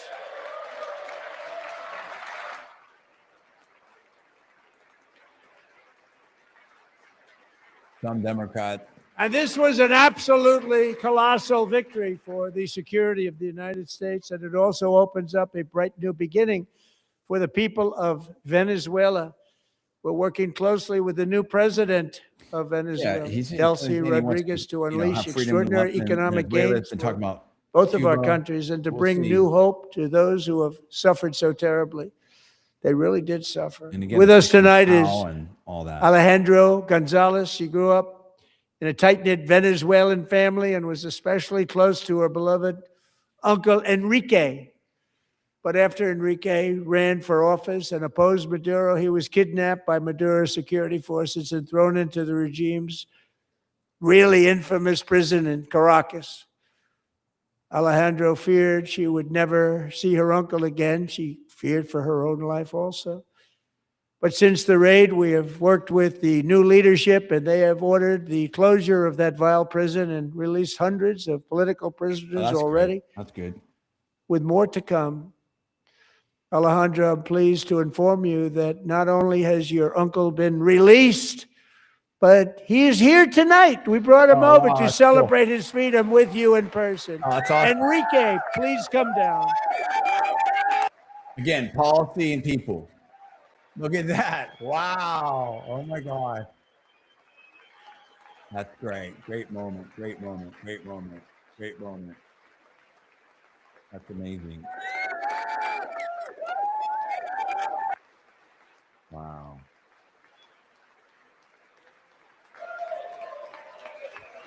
Tough, man. Some tough stuff.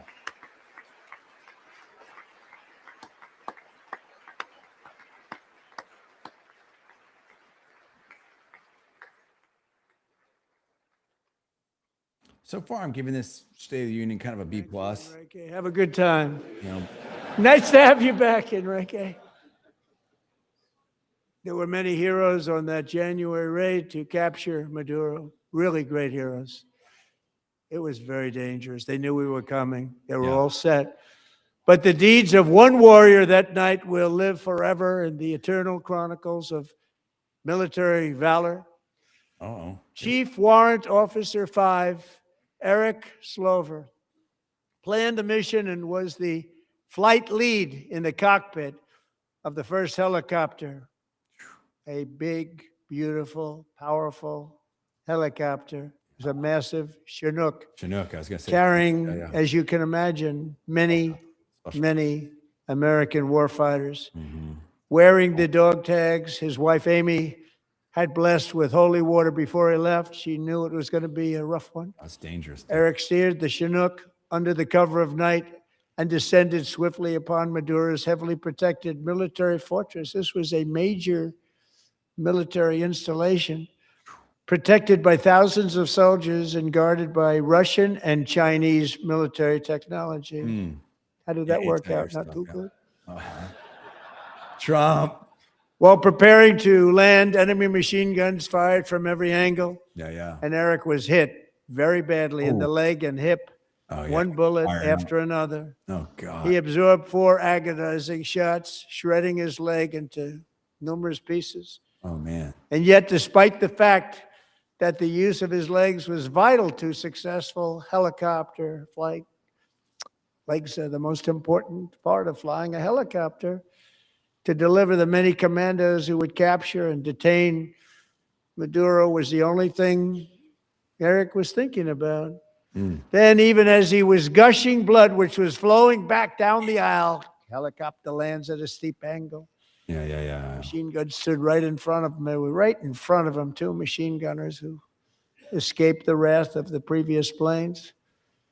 Eric maneuvered his helicopter with all of those lives and souls to face the enemy and let his gunners eliminate the threat. Turned the helicopter around so the gunners could take care of business, saving the lives of his fellow warriors from what could have been a catastrophic crash deep in enemy territory. My goodness. Only after safely landing the helicopter with all the warriors aboard in the exact right spot, which was vital to the mission. We probably would have had to maybe cancel the mission if that didn't happen. Eric told his co-pilot, also wounded, but not as gravely, to take over. I'm about ready to pass out. Oh, gosh. The success of the entire mission and the lives of his fellow warriors hinge on Eric's ability to take searing pain. It was unbelievable what's happened to his legs of the bullets, and keep on flying and landing, and people knew what was happening. Everybody in the back of the helicopter knew because they saw the blood pouring down the aisle. Chief Warrant Officer Slover is still recovering from his serious wounds, but I'm thrilled to say that he is here tonight with his wife, Amy, Eric, and Amy. Come on in. Wow. Wow, what a story. That's crazy. Hopefully it's okay. Dude.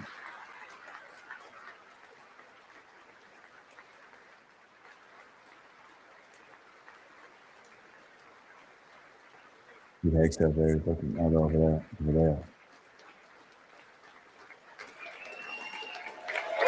Wow. Everybody's standing for that. That's great. That's great. Bipartisan military leaders. Oh my goodness. He's got a walk right there. Yeah, man. You got it. Hit hard. Wow. Oh, he's getting an award right here.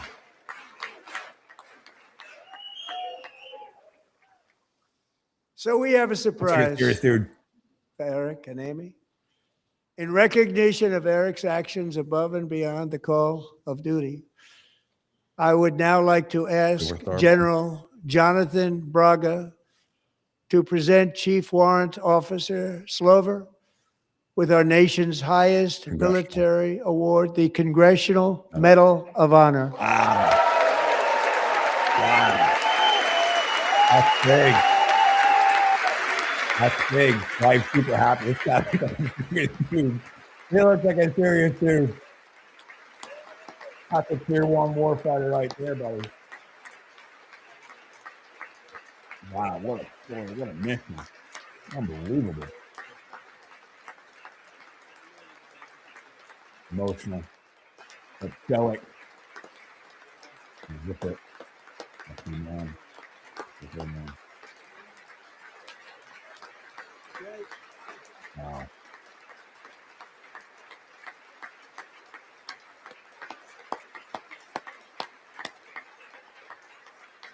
Incredible.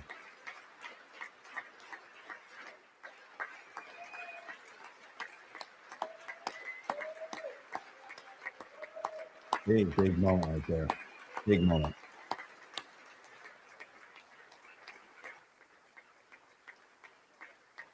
Tall guy.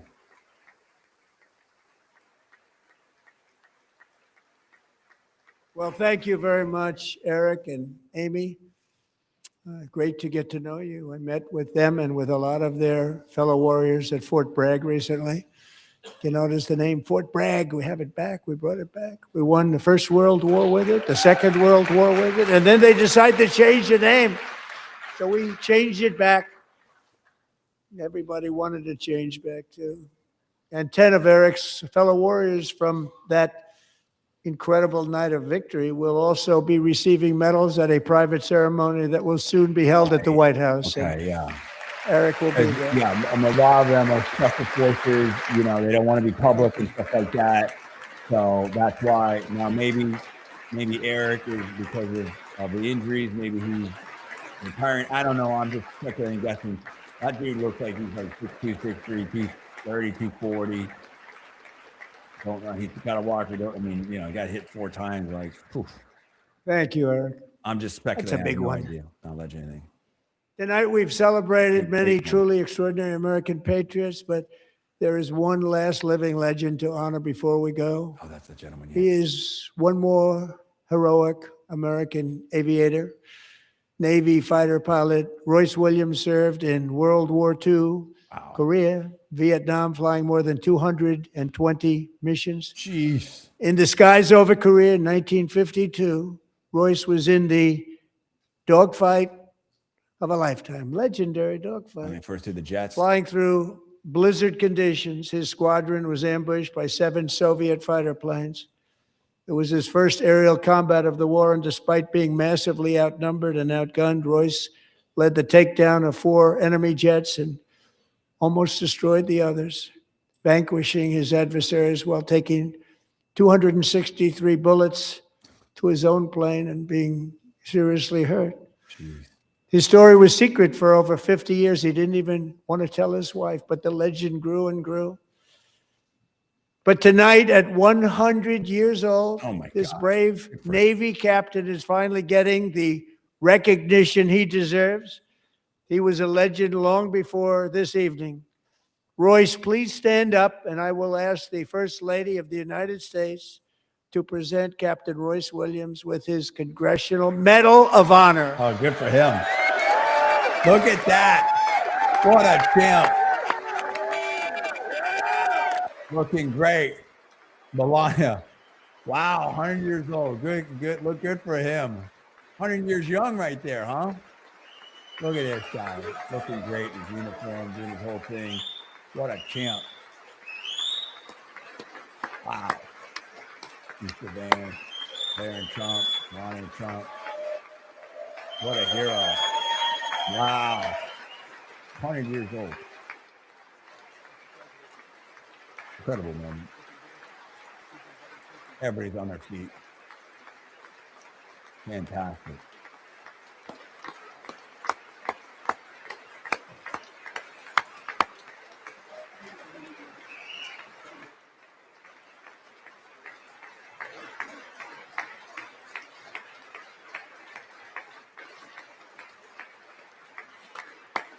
Melania's having a word with them. That's great. That is great. That is great. I think we're winding down now. I think we're kind of close. I mean, I'll give my comment here in a second. I know what my initial reaction is. It's hard to really gauge. I think we have to gauge how good the State of the Union was maybe a little bit later. I'll explain why I think that. I think Trump made a couple interesting calculations with the politics on this. And obviously it is a political speech, in my opinion.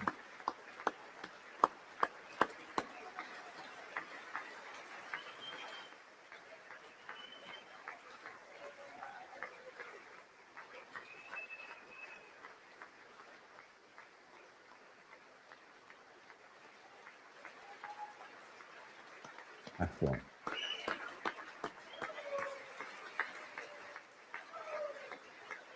His daughter and daughter. Thank you, Royce, and thank you, Eric. I've always wanted the Congressional Medal of Honor, but I was informed I'm not allowed to give it to myself, and I wouldn't know why I'd be taking it. But Only if we Trump. ever open up that law, I will be there with you Only someday. Trump. Only Trump. But you know, that's our highest honor, Congressional Medal of Honor, and that's a big thing. And Come on, it's Trump. an honor to be in the same room with you. Thank you both very much, Eric. Thank you. Trump's awesome. President Trump's great. Love President Trump. But that was very Trump. That was like peak Trump.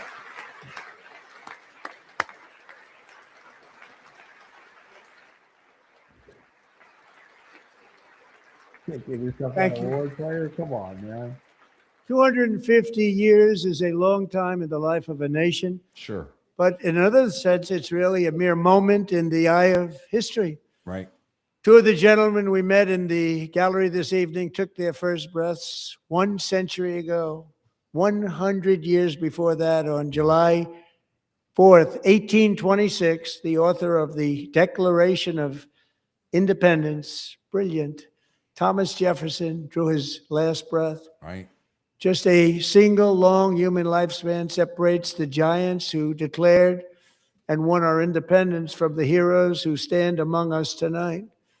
Everything our nation has done, everything we have achieved, has been the work of those few great lifetimes.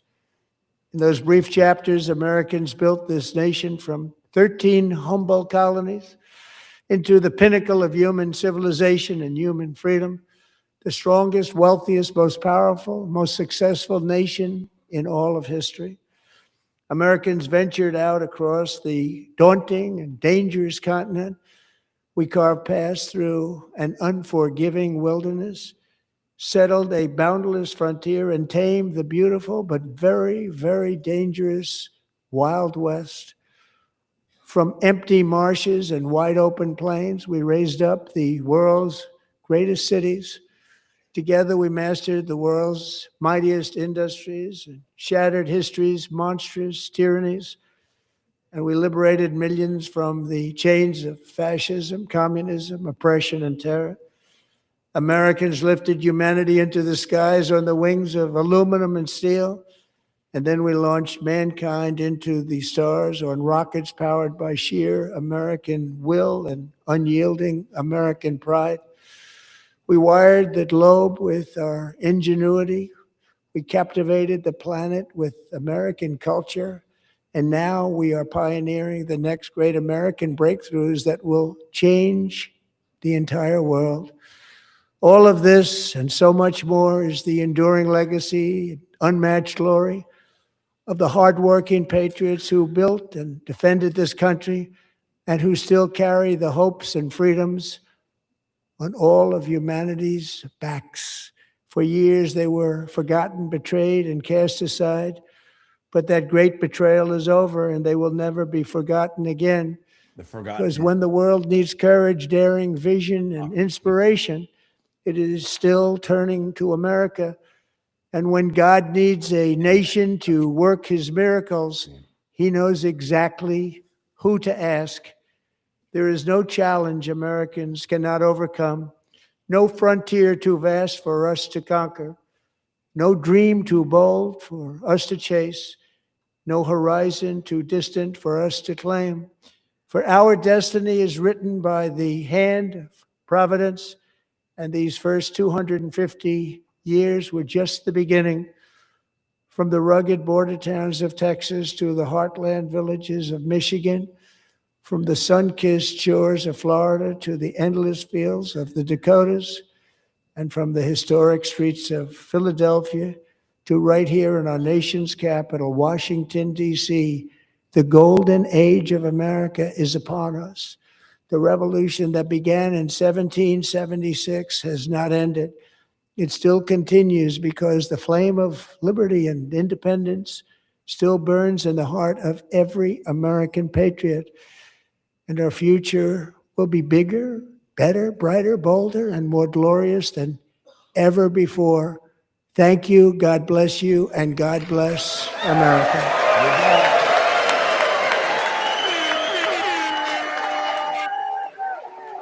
There we go. President Trump, 2026 State of the Union by President Trump here in the Congressional Gallery. Speaker Mike Johnson behind him, Vice President J.D. Vance behind them, representing the leaders of the Senate and the House, Congress. They seem to be very pleased with it. It was an interesting tone. I mean, my gut reaction, I'm getting a text from someone that I think is a little bit more Democratic leaning. We'll see what they have to say about this. I would give it kind of a B plus. That's my sense of it. But I would give it a qualified B plus that may go higher. It wouldn't go. I doubt. I mean, you never know, but it depends on events. But I doubt that it would go lower. And here's what I say: that it wasn't very partisan. He went partisan on like 80-20, 70-30, maybe even some of these almost 90-10 issues, right? Like the SAVE Act, deporting criminal aliens, that kind of stuff. But really did not go hard on the politics. See people taking the photos right here within the selfies.